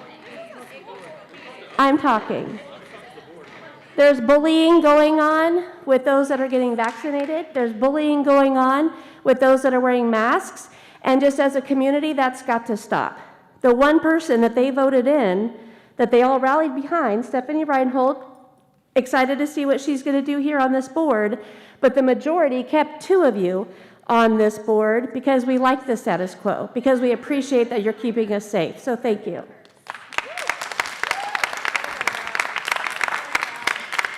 All right, next we have Olivia Barnard and then Grant Tate. Hi, my name is Olivia. I have a second grader at, now I'm emotional too. I have a second grader at Sycamore Springs and we'll be going to Cypress next year. And the topic that I want to speak on completely changed. I was a little bit more prepared, but it's ironic where I ended up sitting today. In my personal life and my professional life, I love all people and I support all people. And I am stunned at the lack of some support I have seen today. I have clapped for every parent who have spoken. Those who are experiencing children with anxiety and depression and eating disorders, the things that we are seeing skyrocket based on the emotional health of our children, and those who truly have respiratory or other medical conditions. And now I'm being snickered at. Like, maybe I'm completely naive as a human. This blows my mind. We are parents, we are taxpayers. The children are what matter, no matter the political views that are being brought in. I'm very proud of the fact that I voted for Stephanie. I voted for Stephanie because she's about parent choice and putting children first. In each of our households, that may look a little bit different, but my rights do not end where someone else's begin. And I am here because I want my son, who is 7 years old and told me 6 months ago that he does not want to live like this anymore. My son, through his kindergarten and first grade year, was downstairs dressed, ready to go at 6:23 a.m. every day, bringing me coffee, waking me up. Now he is sleeping in my bed. He can't wake up in the mornings. He is depressed. And guess what? The bullying goes all the way around. The bullying is everywhere. The bullying has to stop. But I guarantee you it's starting at home. It's starting with parents being judgmental. It's starting with parents talking crap. It has to stop. We all have to put our children number one. They are at school having political conversations. They are at school. My son is bringing opinions home from other kids who are getting it from parents. This is about the kids, and it's about our kids' health. And if we are using CDC as the guideline, it is a pendulum. It has been an inconsistent message. And at the end of the day, we have to listen to the actual statistics. And now we are seeing the actual results coming on the false positives, right? 4,000 people have died from vaccinations. That is an absolute fact. No matter where you're sitting, it is a well-documented fact. You guys have to make the decision based on the data. I am asking, please remove the mask mandate today. And as a parent, I promise that I will make sure my child is following what he needs to stay safe. For every other parent, I want every parent to take the precautions that they need to take, just as I want the school board and the administrators to take the precautions to keep our campuses safe, to keep the protocols in place that will do that. We have proven that mandatory masks are causing health issues on children. And at the end of the day, even as I look across this board and I look into the audience, those that are wearing masks, knowing people in the medical field, I am not one. That's okay. Thank you. Thank you. Next we have Grant Tate, and then it will be Andrew Cruz Moores. Hello, my name is Grant Tate. I have a 6th grader at Dripping Springs Middle School. I've got a kid who's going to go in pre-K in the fall. I'm a frontline paramedic for a large urban city, and I've been working COVID for the past year and a half before people were asked to wear masks. My wife is an ICU nurse who works COVID units. So we have quite a lot of experience with COVID and the effects that it does have. Our son has a heart condition, which makes him predisposed to some pretty nasty side effects if he does get the disease. So we've had him distance learning, and we've also had him in person. The in-person was a pretty hard decision to make for us, but the mask and the policies that have been in place at the school have kept us confident that he's safe. From a medical standpoint, I think what you've done is fantastic. It sucks. Masks suck. I have to wear a mask every shift for 24 hours. My wife wears them for 12 hours. We wear gowns. I wear face shields. I wear goggles. But I've seen what happens if you don't. So I understand the stresses. Our son had some psychological problems as well, being at home. He has some psychological issues with wearing a mask, but we address them, as every parent does, and we have a counsellor. But the ends justify the means. I would urge you not to change anything right now. I think the governor is, well, I won't say what I think the governor is, but I think his decision is poor, and as every other decision he's made is poor. The CDC doesn't agree with him. I agree with the CDC, although they probably could have done a bit more. But for right now, this isn't the time to change. I think you should absolutely listen to people talking. I think you absolutely should make considerations for people who have kids who need help. And that doesn't necessarily mean masks. Psychological is just as important as medical. But those are case by case. I don't think you can just blanket decide we're going to get rid of the mask policy. I would urge you to stay this, to keep coming back to it, to follow the science, and the science is mask work. I don't care what you've been looking at. The science is mask work, and if you go on any scientific database and look at all the scientific data, mask work. So please, stay the course. Don't kill our kids. Don't kill their kids. And understand that, yeah, it sucks. Embrace the suck.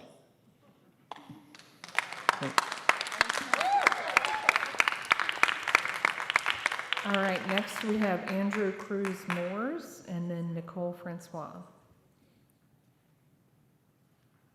Can y'all hear me?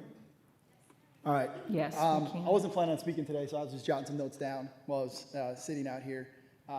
But I'm here to speak on behalf of my two kids. I have a 17-year-old daughter, Ashley, and a 14-year-old son in the district. My daughter's at high school, my son's at the middle school. Next year is going to be my daughter's senior year, and it's going to be my son's first year as freshman. People a lot smarter than me have spoke today and listed out a lot of different facts about COVID, its infection rates among our youth, and the facts are clear. There's no reason to force our students to wear a mask. If you're scared of the virus, then wear a mask. It'll protect you. I'll take that risk upon myself if I choose not to wear one. I'm sure my kids have gone to school with some of y'all's kids.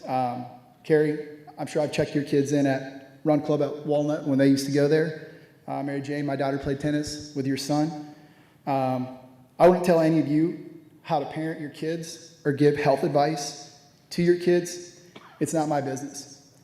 My kids' health is my business. It's not yours. I know what's best for my kids' health. You don't. Remove the mask requirement today. I want my daughter to enjoy her last year in high school next year and my son to enjoy his first. Thank you. All right, next we have Nicole Francois, and then it will be Diana Manweiler. Hello, good day. I wanted to share a little story with you. I was a normal, your average student, and I was grounded from time to time. Share the stories, maybe it's something that you can relate to. When I was 14, I did something a little bit more against the rules. So my parents enforced a strict grounding on me. I was cut off from all of my social activities. My world immediately went black.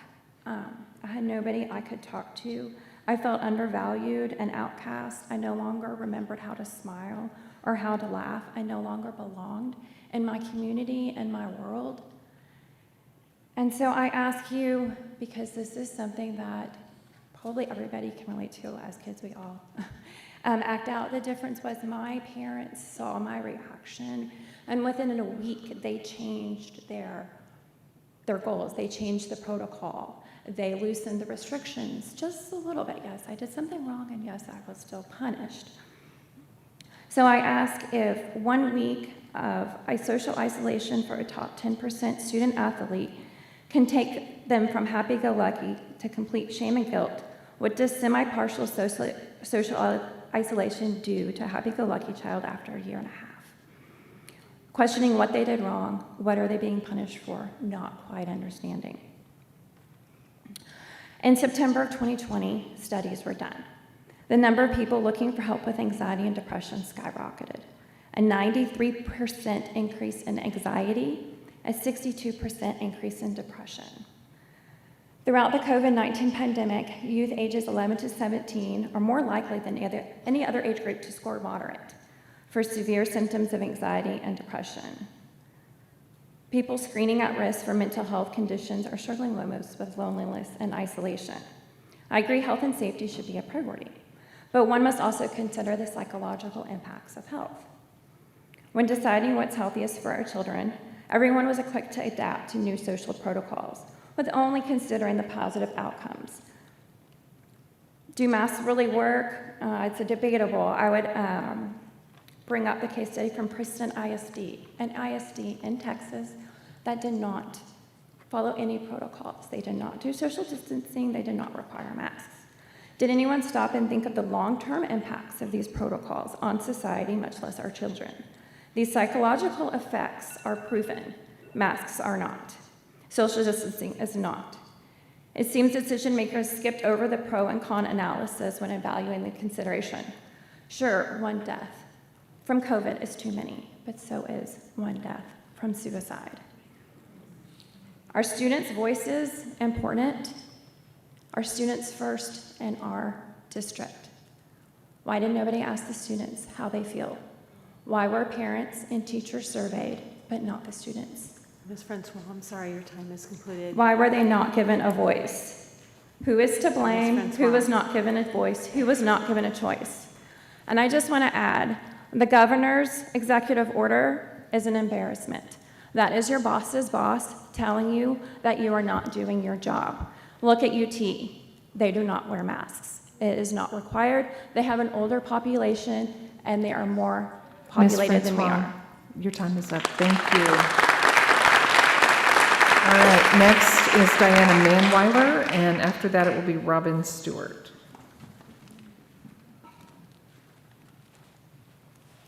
Good afternoon. Thank you so much for the opportunity to be here today. I'm wearing a mask, not because it's mandated, but because it's my choice. And I appreciate what the woman who spoke right before me had to say about the children.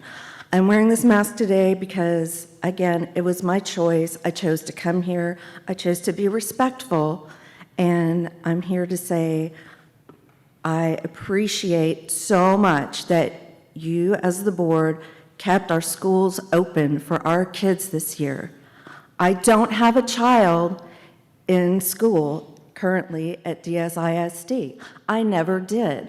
I'm part of the stakeholders of our community that maybe you guys don't know how large we are, but we are here to stand for our children of our community. And I wore the mask today just to remind me what it might feel like to a child when I got a little stuffy or something, I didn't feel comfortable wearing my mask. I feel for those kids. I go by the schools daily and I see the children outdoors with their masks on. It's so sad.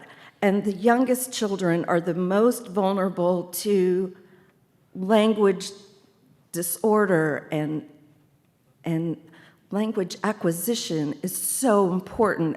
And it's important to see facial expression and hear articulation and watch the mouths. And there's tons of studies about that. You guys know, I'm sure.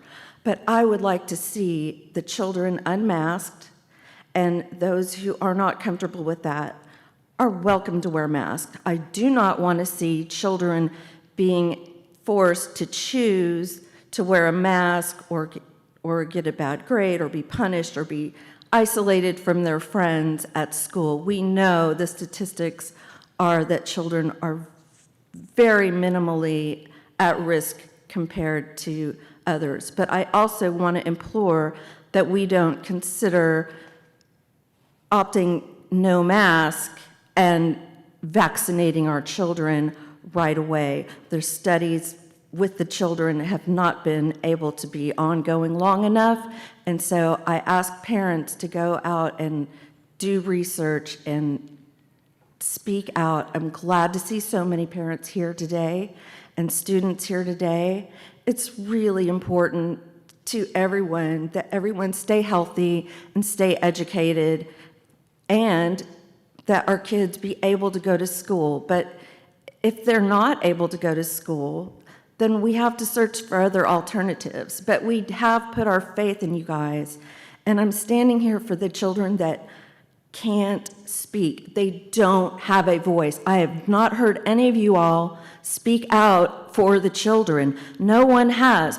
Where is their voice? Somewhere right now, there's a child in this building probably, or across the street, Yes, I'm or sorry, down the your time is community concluded. that can't breathe right now because of their mask. And Yes, I'm it has sorry. to end. Your time Thank is you so concluded. much.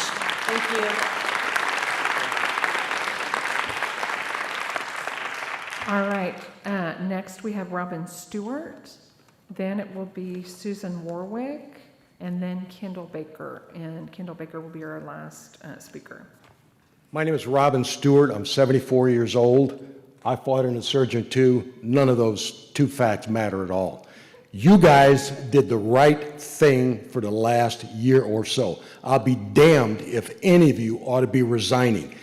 There are 7,000 students in this district. That's, say, 14,000 parents. You got a handful here. You did the right thing.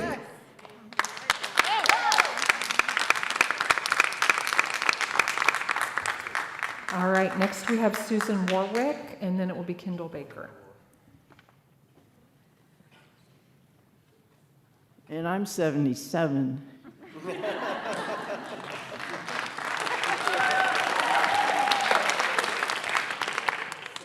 I'm a grandmother. Should have been prepared. My third grade grandson has had a year like no other. He eats lunch at a table by himself, not of his choosing. He has friends in other classes that out at recess, he does talk like this. Can you read my lips? He tries to get his friends to read his lips. He can associate with kids in his class, but not other classes, not even at recess. He's a very compliant child. He respects and loves his teacher. He wears his mask. He changes his mask throughout the day, but yet at the end of the day at pickup, he's in a sopping wet mask, which certainly can't be good for him to be breathing through. We have missed out on seeing him in the talent show. Field day was fun, but it was only with his class, not with the others, and he was in a mask. He doesn't see his teacher's smile because she's behind a mask. He has a wonderful teacher, and he loves her. But it's been difficult. The anxiety, the psychological problems for these kids is not good. I'm also a teacher. I taught at Dripping Springs High School advanced math for 24 years. I love this district. I hate what's happened to some of the high school kids because of the virtual classes. I want to assure next year that we have perhaps a pod of students that do virtual, but the students who want to come to school have a teacher who devotes 100% of his or her time to the students in class, and not having to divide between the ones in the class and the ones on Zoom. I'm currently teaching in a private school. We have been in person all year. We have been virtually maskless. We clean a lot, but we are together, and we've succeeded this year. We have one more week. I had a week where I had a student miss a week to be out of state for a funeral, and I Zoomed with her while I was teaching my other students. It is not easy. It is not easy to divide your attention between the computer for Zoom and the students in your classroom. Ms. Warwick, I'm so sorry, but your time is concluded. Thank you. Thank you.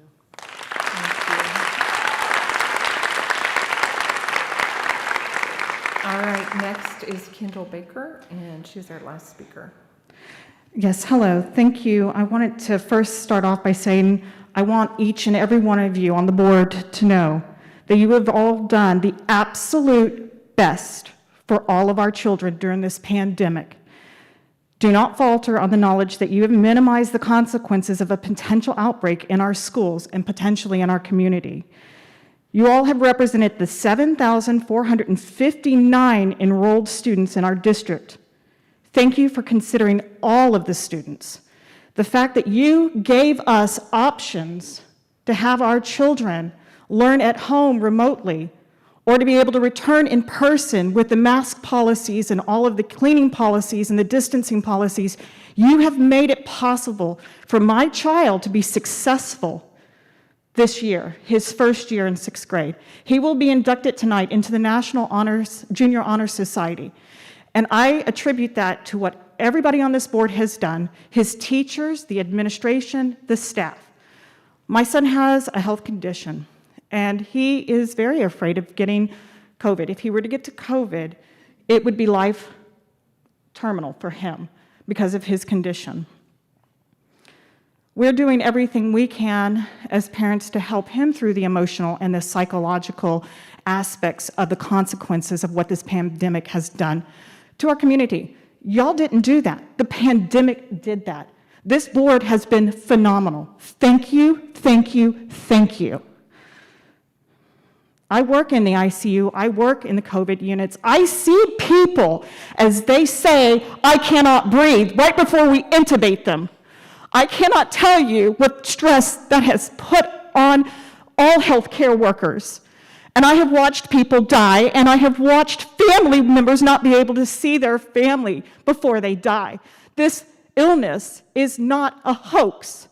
This illness is asymptomatically transmissible to other children, to parents. This does not discriminate against ages, against socioeconomic classes, and it ruins lives. So I applaud the board, and I am sorry. Y'all have been so brave, and I want you to know y'all have been so successful. And I am sorry that you're getting an earful of anything less than that. The psychological and emotional aspect goes across the board. It's not just those who have to wear masks. It's also those who are afraid that masks aren't going to be worn by their teachers, by their classmates. I am worried about the political aspect that has just been passed last Tuesday, because we have seen, we have 12 positive cases in the elementary school. In the last 10 days, we have seen the number of positive cases double at the middle school. This hasn't gone away. This continues to be transmissible. And without masks, it would have been so many more students. I don't even know what we're going to do in the summer. I want my son to go to summer school, and I want my daughter to attend her first year next fall. But the vaccines won't be available for her yet. So I am very worried about the policies not being in place to make sure that she can get an education equally as anyone else. Ms. Baker, I'm so sorry. Your time is concluded. Okay, I just thank you so much. Thank you. All right, that concludes our public forum. We have 2 action items to consider this afternoon. Let's take a quick break, 5 minutes, try to make it quick, and then we will resume and take up our action items. The time is 1:41 p.m. Thank you.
All right, we are back in session. The time is 1:48 p.m.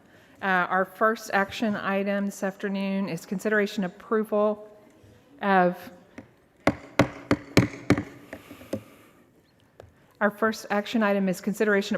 amended resolution to approve an agreement for a local on-system improvement project with Texas Department of Transportation for a traffic signal at Tiger Lane and US 290. Mr. Pruitt. Thank you, Madam President and Board. We originally brought this resolution for the agreement with TxDOT to put the traffic signal at 290 and Tiger Lane back in January. The board approved the original resolution back in January. Recently, TxDOT came back to us and we used the terminology intersection in the resolution, and they are requiring us to amend that to read traffic signal. And so that is the change in the amended resolution, is changing that from intersection to traffic signal. And so we're bringing that back to the board for approval of the amended resolution today. All right, board members, any questions? And I will try to also keep an eye on our virtual members. Y'all be sure and put your hand up high if you have questions or comments, because you're very small on the screen. All right, I would entertain a motion. I move that we approve the proposed resolution authorizing the local on-system improvement project agreement with TxDOT for a traffic signal at Tiger Lane and US 290 as part of the new Walnut Springs Elementary / Dripping Springs Middle School project. All right, I have a motion from Joanna, second from Marissa. All those in favor, please raise your hand. All right, motion carries 7-0. All right, our next item is consideration of district masking requirements for summer and fall of 2021. Dr. Morris-Kuntz. Sheila, if you'll pull up my slide presentation, and while she's doing that, I will say thank you to everyone for being here. We appreciate the community coming out and all of you emailing me, and I do mean almost all of you emailing me. I've received hundreds of emails. I'm in the process of trying to respond to everyone. If you've not gotten a response from me, know that I will be doing that. So I am individually responding to each of you, so thank y'all for reaching out. So today we're going to talk about masking protocols, and board, I've put some information together that I just want to share with you. So we'll go over the governor's order, some information for Dripping Springs ISD, some quick updates, which have already been mentioned here today on vaccines, changes from the CDC, information from TEA, kind of an overview of what's happening in area school districts, and then our local options, or otherwise known as my administrative recommendation. So governor's orders, on May 18th, the governor ordered that no governing official may require any person to wear a face covering, and that that's going to be effective for school districts starting June 4th. And so at that point, we will have that change.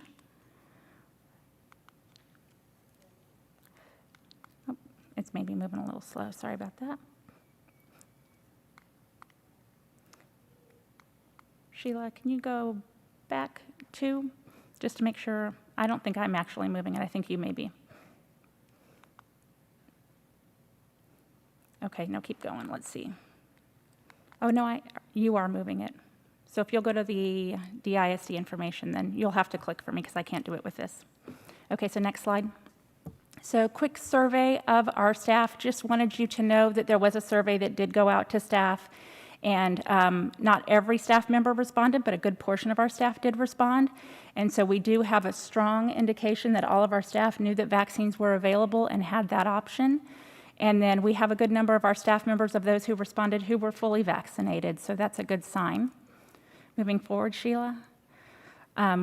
We wanted you to know that we also asked staff if they would be comfortable with masks being optional, and also had a good percentage rate there. About 80% of those who responded said that they would be comfortable. And so I want to talk a little bit about our protocols that we have in place, and then what we expect to happen kind of moving forward. So we have protocols right now in place for both summer, and we will have protocols in place for fall. Protocols are outlined by the Texas Education Agency, and they're a requirement for public school districts.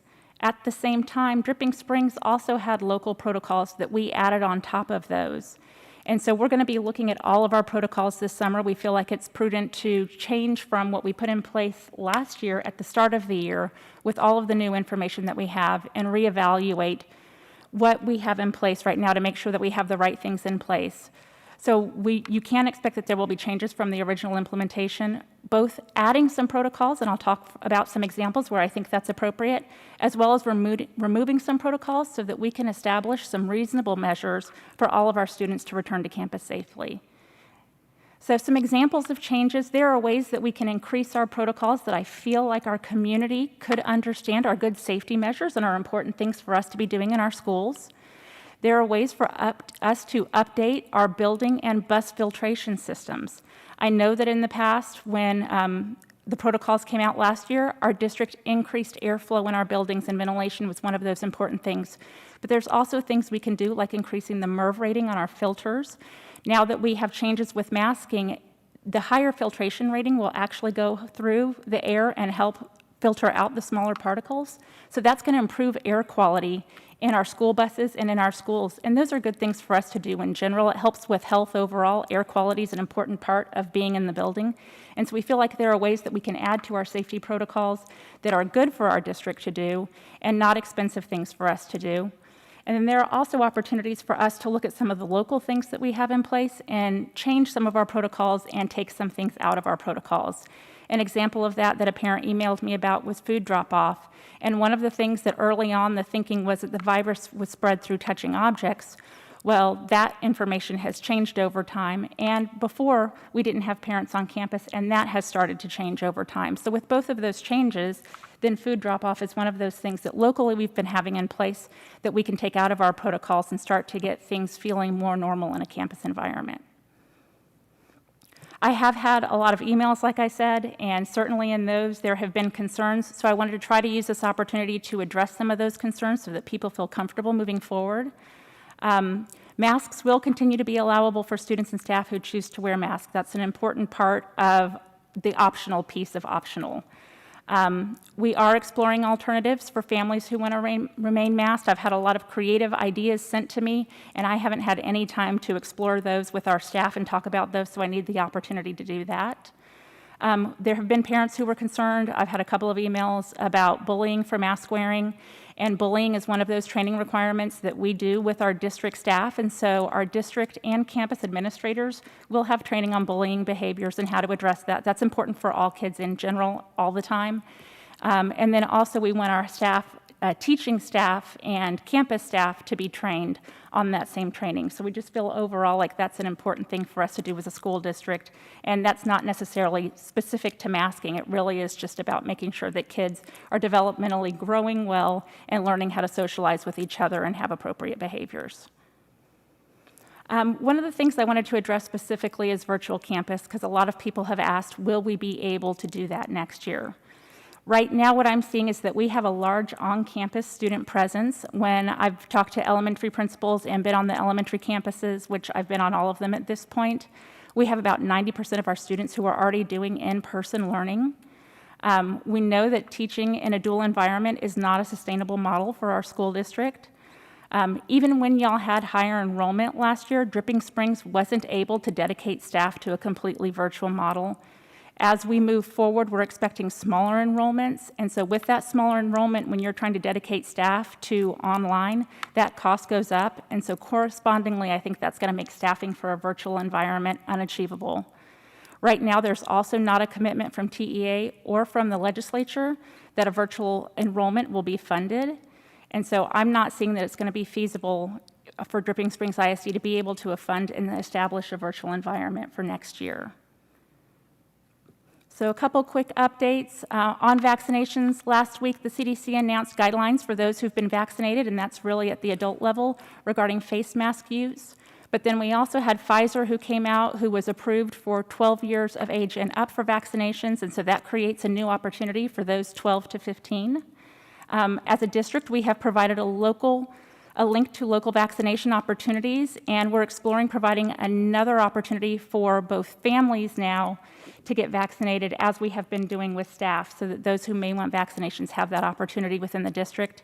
However, we are not recommending vaccinations as a requirement within our school district for either staff or students.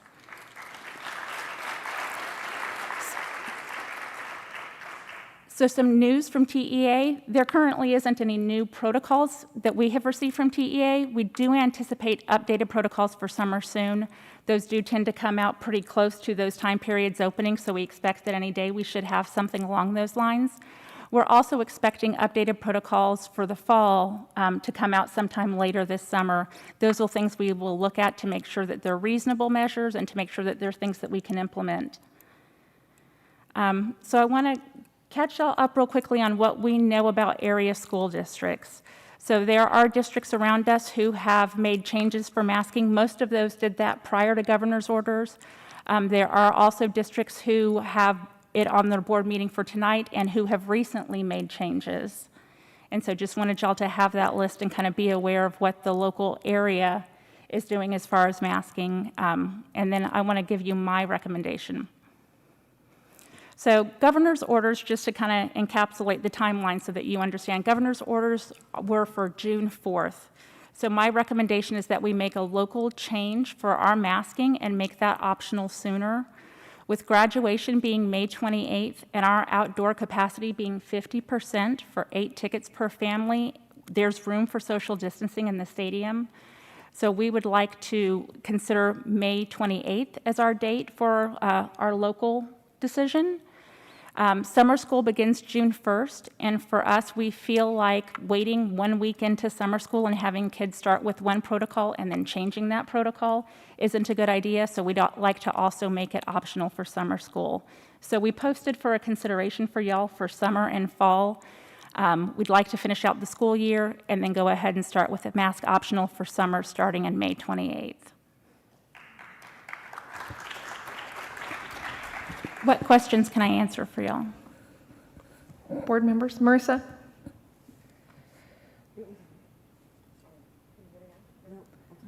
There you go. And what would the protocols look like? Will that be, I guess it's not changing for summer school, or? For the moment, they won't change. We will start that review in June. We've already talked with principals. I met with them yesterday and told them that we would start to look at that. We've made some minor adjustments to things that across the district weren't being consistently implemented. So someone had asked about recess. We had some campuses that were still cohorting at recess and some that weren't. So they're not doing cohorting because they weren't all consistently doing it. And so things like that where they were noticing that as we had conversation about how these were being implemented and kind of interpreted locally, we're trying to make those consistent, and we'll do that for summer school as well. Thank you. Sheila, would you go ahead and back up one slide just so, and leave up the recommendation while we're having discussion? Thank you. All right. Joanna. Could you just repeat, did you say that the elementary schools are no longer cohorting at recess? It's sometimes hard to hear up here. Yeah, sorry. The elementary schools were not consistently cohorting at recess. So we are not cohorting at recess because we had some that were and some that were not, and it sometimes depended by grade level. And so we've made it consistent that they are not, which means grade levels can play together at recess. Shannon? I have several questions. The first is, remind me how long summer school is? Because if we're Karen, summer school is basically through all of June. Okay, so you're talking about you're going to reassess with staff, et cetera, in June. So there's a potential that there could be a little bit of a different protocol in the middle of summer school. Possibly, yes? Or There you is would... possibly, and I guess it depends on when TEA comes out with their guidance. They typically do Thursday afternoons. That's kind of the experience that I've had. So it's possible they come out with something today, at which case we could assess through next week and be ready for that June 1st and have a consistent procedure. And what is the communication? Have you all talked about the communication strategy for that, especially if it happens in the middle of summer school when typically... Yeah, we would definitely notify families. I expect that when the TEA protocols come out anyways, we'll notify our community and let them know new guidance has come out, and we're in the process of reviewing that, and we'll put that into place after we've made some local decisions by reviewing the new guidance. Okay, and have you all talked about what does it look like if something were to change within this pandemic, where we are going through another surge or whichever? What does that look like, where the district is going to maybe assess and say, okay, this is a level that we think we need to revisit?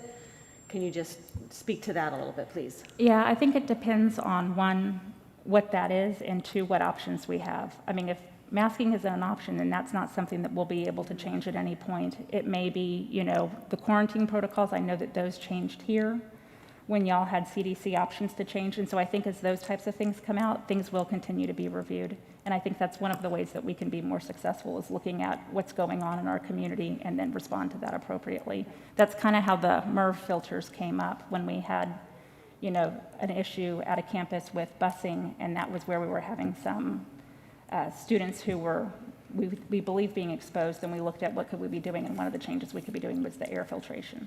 Okay, Mary Jane, can I ask one last question? It was we know for sure at this point, for the most part, that there's not going to be any kind of funding. Or we're reasonably sure that there's not going to be any kind of funding for any kind of virtual learning for any groups. There is one bill that we've been following. It's a September 1 start, which is after the school year, which is a challenge for us. And the other problem is that has not been, we wouldn't want to implement September 1. The other problem is that hasn't been accounted into the current budget for budget planning for staffing an entirely different way. And then districts our size typically have difficulty with adding staffing on, especially when you start to talk about secondary level certification issues for getting staff to be specialized for a small population. And so I think that's why Dripping Springs didn't do it last year and went with hybrid. And so I feel like when the numbers are even smaller, it's not likely to be something we're able to do. Mary Jane. So two things. We mentioned summer school, but not specifically summer camps. What kind of protocols parents can expect for those? And then both summer and fall, this may be something that's still being reviewed, but I was thinking about public comment about lunch specifically. That's been very restrictive, and what we're looking at there. Yeah, it won't just be summer school. Thank you for that. It is summer programming, which would include summer camps. I guess summer school being the conversation point that we've had specifically, because that's primarily indoors, versus summer camps where most of our camps are outside, which, outside gives kids a lot more opportunity for air ventilation. And so the summer school, with the kids being in the classroom and those being smaller classrooms, we feel like we're comfortable with that. We will continue with the protocols that we currently have, or make those adjustments and announce that as quickly as we can once TEA comes out with theirs.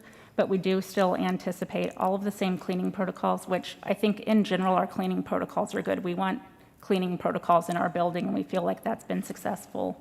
Right now, we do still anticipate that there will be quarantining, and we do still anticipate that there will be contact tracing. So those same protocols remain.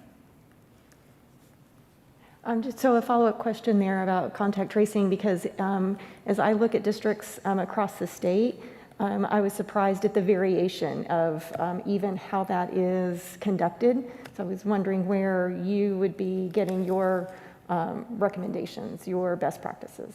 Well, that's an interesting question. I'm not aware of contact tracing being different across the state, so I guess I'd need more information on that so we could look at what our practices are. Certainly I've had, in parents reaching out, different interpretations on even TEA guidance. And so I feel like probably I just need more information on that so I can understand and make sure that we're doing best practices and following things that we think are most appropriate for our district. All right, board members, any other questions? Marissa? Yeah, just out of curiosity, how many students are signed up for summer school at this point? I need Dr. Kidd to help me with that answer. I believe our current numbers are around 40 bilingual ESL, and for Academic Academy, we are looking, and this is elementary, I don't have secondary numbers. Academic Academy, we invited about 120. We don't have the requirement to submit that back to us until the first day of summer school. And so that being said, I'm assuming the messaging will go out just so families aren't caught off guard and they know what to expect and yes, so forth. Dale's already started on communication for today, regardless of, whatever decision we make. She's already started to put something together so that we can write up whatever decision we have here and make sure we communicate that today to all of our families. And then I wanted to talk about vaccine opportunities for staff. I know that, I just know a few people personally who are understandably worried or just not ready, but maybe they would be sometime this summer. Is that opportunity going to be offered? Yeah, so we are currently in contact with Curative, who is willing to help us host something locally in Dripping Springs, and we would open that up for both families and staff, knowing that staff may have changed their mind, and open it up for families now that there are new opportunities with the Pfizer vaccine. So we hope to make that available for everybody in the community. Okay, great. And then one last question.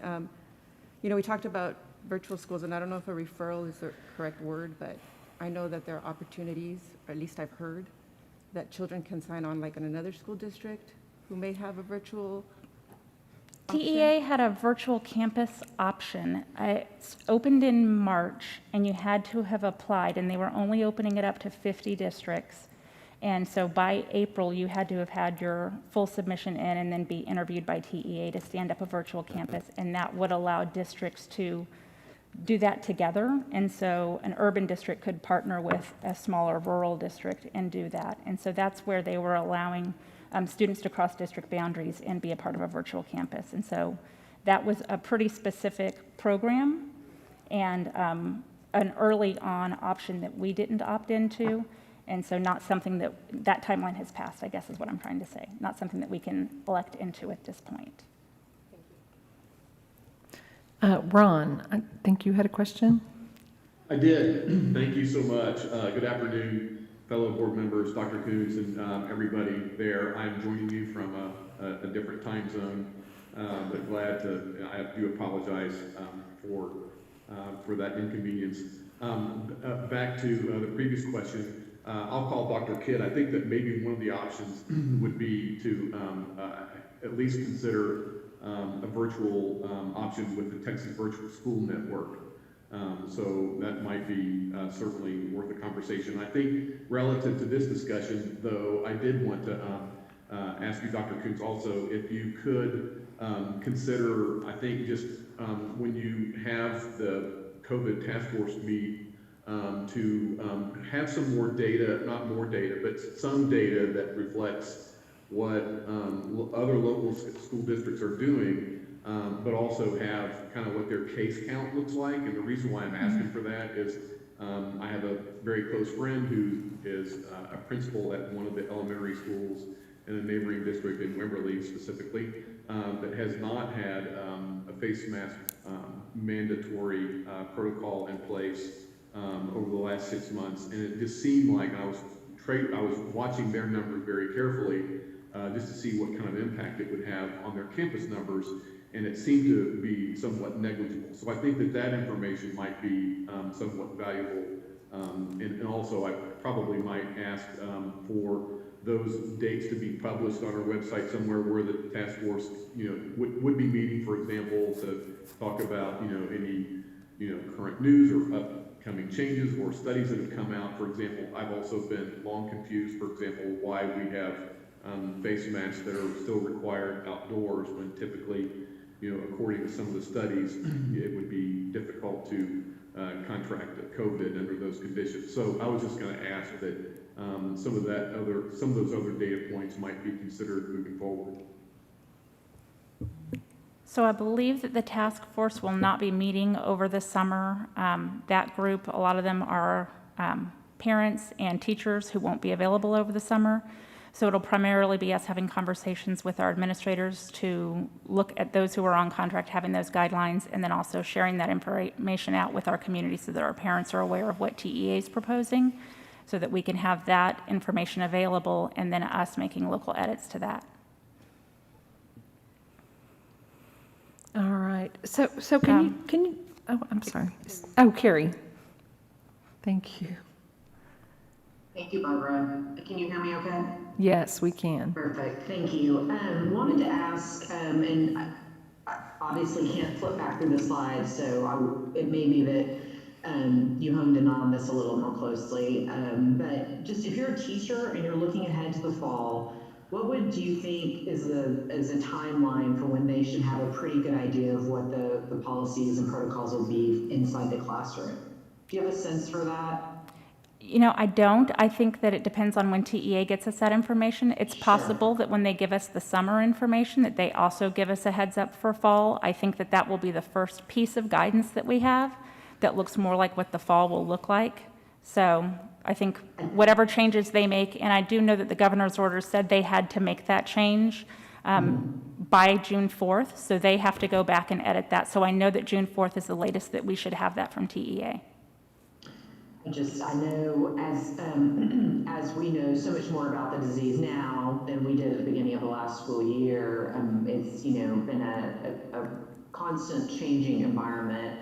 And I, don't envy our instructors that are trying to, or any of our employees that are trying to figure out what the new school year will look like. So hopefully when we're communicating all of this out to them, there will be that language that makes it clear that there are I think you stressed that at the beginning, but that there'll be additional edits that need to be observed before we get rolling.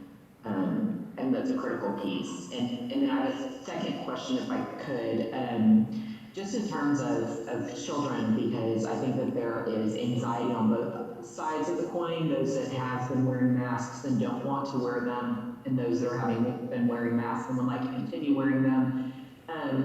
I think that behavior and conduct and all of those things going into the school year will need to be clear for students, understanding what they will need to be, expect in terms of conduct. And so, is there a plan yet in place so that our students have an idea of what behavior and et cetera should look like in the fall? I don't want anyone to feel maligned if they choose to wear a mask, or maligned if they choose not to wear a mask.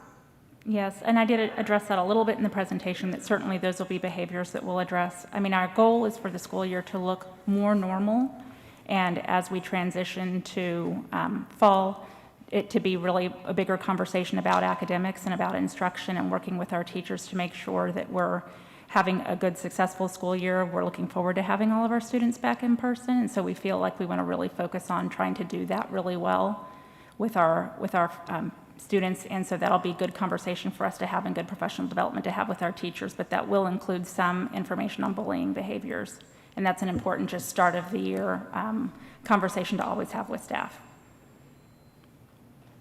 And then if I could, Barbara, just one last thing, is obviously my time on the board is limited, and I know that y'all will be joined by a new colleague, which I know is an exciting time, transitional around. I just want to make sure that there is an opportunity just as we know that people will choose not to be vaccinated, there are children who cannot be vaccinated because of their status in immunocompromised, whatever that may be, because of a diagnosis or undergoing some sort of therapy. And so it would just be my hope that as an entity, there's some consideration for those children who need to be in the classroom, but otherwise, may be vulnerable to disease from either other students or other employees, and that goes not just our students, it would be our employees too. So I do hope that there's some thoughtful consideration given to people who are very vulnerable and want to feel safe when they are back in the classroom. Yeah, and we've definitely had parents reach out on that front, Carrie, and make suggestions, and so we'll look at some of that and see what's possible. Those get a lot more creative, and so we just haven't had a lot of time to spend with that, but we do look forward to exploring that as well. Thank you. Okay, not sure who was next. Joanna? I was going to make a comment similar to Carrie's, and I just ask that you explore either a homebound plus, something more. We have experience in our family with homebound, and while we were very, very grateful for that and having that opportunity and dedicated teacher, you get a lot more out of being in the classroom. So there are medically fragile students in our district, and if we could think about some sort of homebound plus that would allow for greater academic success for those kids, I'd appreciate it. I know that a lot of families would. No, I appreciate that, and I think you're right. I mean, there have always been programs for students with medical needs, homebound being one of them, and so yeah, we can explore how do we make sure that that's a robust program that really helps students who have a continued need to be at home. Mary Jane. Yeah, so in light of the at least temporary disbanding of the COVID task force and some questions about, what ifs if numbers rise, I'm struck by the discussion that we had last summer of looking at mental health, which unfortunately does not lend itself to easy metrics, but is incredibly important.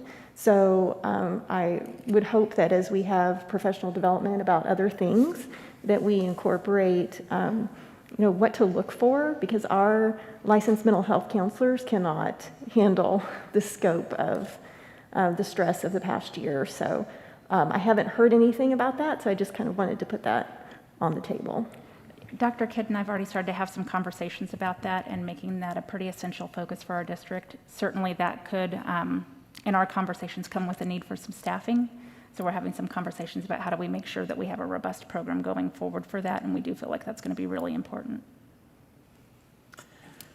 So my question also was related to mental health, but seeing as what you just said, in consideration of that, will that come to us in the form of, when the budget comes to us, will that be a thought that's It is a piece winding of, its way through? It is a piece of the budget workshop that we'd like to discuss with y'all for some new opportunities for us to do in her department to help make sure that we've got really good support for all of our staff in that area and really good, I think, curriculum and programming around that so that that's very robust. And for students. And then I didn't follow some things that Mr. Jones said, but I have decided I will follow up with those after the meeting. I just probably couldn't hear well, so thank you. Joanna. I just remind us all that we had, and Tiffany, I'm going to look at you. Was it 100% staff participation in mental health first aid pre-pandemic? I don't know if we've had, I know I participated in it as a board member, and I would encourage our other board members to participate. And it's a day-long training that is really good for mental health first aid. And I don't know if we have opportunities for new staff members to participate in it. So that was initiated through the Special Services Department, and my understanding is that we, when we implemented that training, that we had the compliance from all employees and employee types. And so I will get back with you in terms of the continuing opportunity for new employees as they enter, or when we're going to cycle through, unless Dr. Kidd has something to add there. Okay. So we're already planning for new employee training in the week prior to new teachers to DSISD, and so yes, that is in the plan. That training is definitely something that we're going to continue with. I really would encourage other board members to participate in it. It's a really useful program, and it's great to see how our teachers and staff are being trained and, to add to your skill set if you don't already have it. All right, anyone else?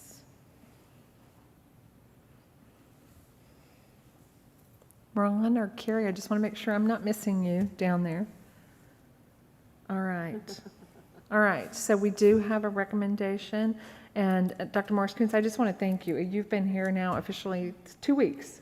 Tomorrow will be 2 weeks. Yes, you have jumped in and gotten to work, rolled up your sleeves and gotten to work, and I know it's been a lot to cover, and we really appreciate that. I know things have changed, recommendations have changed, and the governor's orders changed, and all of that has kind of changed, and y'all have had to be adaptable, and so we really appreciate your work, and we're happy you're here in our district, and appreciate you putting the recommendation together for us for this meeting.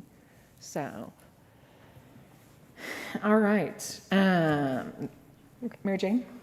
I'd like to move that we accept the superintendent's recommendations for district masking requirements for summer and fall 2021.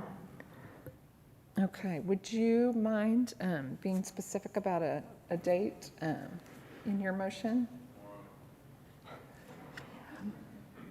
As an extension of the superintendent's recommendation to make local changes to making masks optional starting May 28th.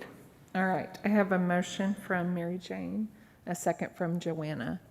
Any discussion? All right, all those in favor, please raise your hands. All right, motion carries 7-0. All right, well, thank you so much, and that concludes our items for this afternoon. So if there's no objection, we will stand adjourned at 2:23 p.m. Thank you. Have a good afternoon. Thank you.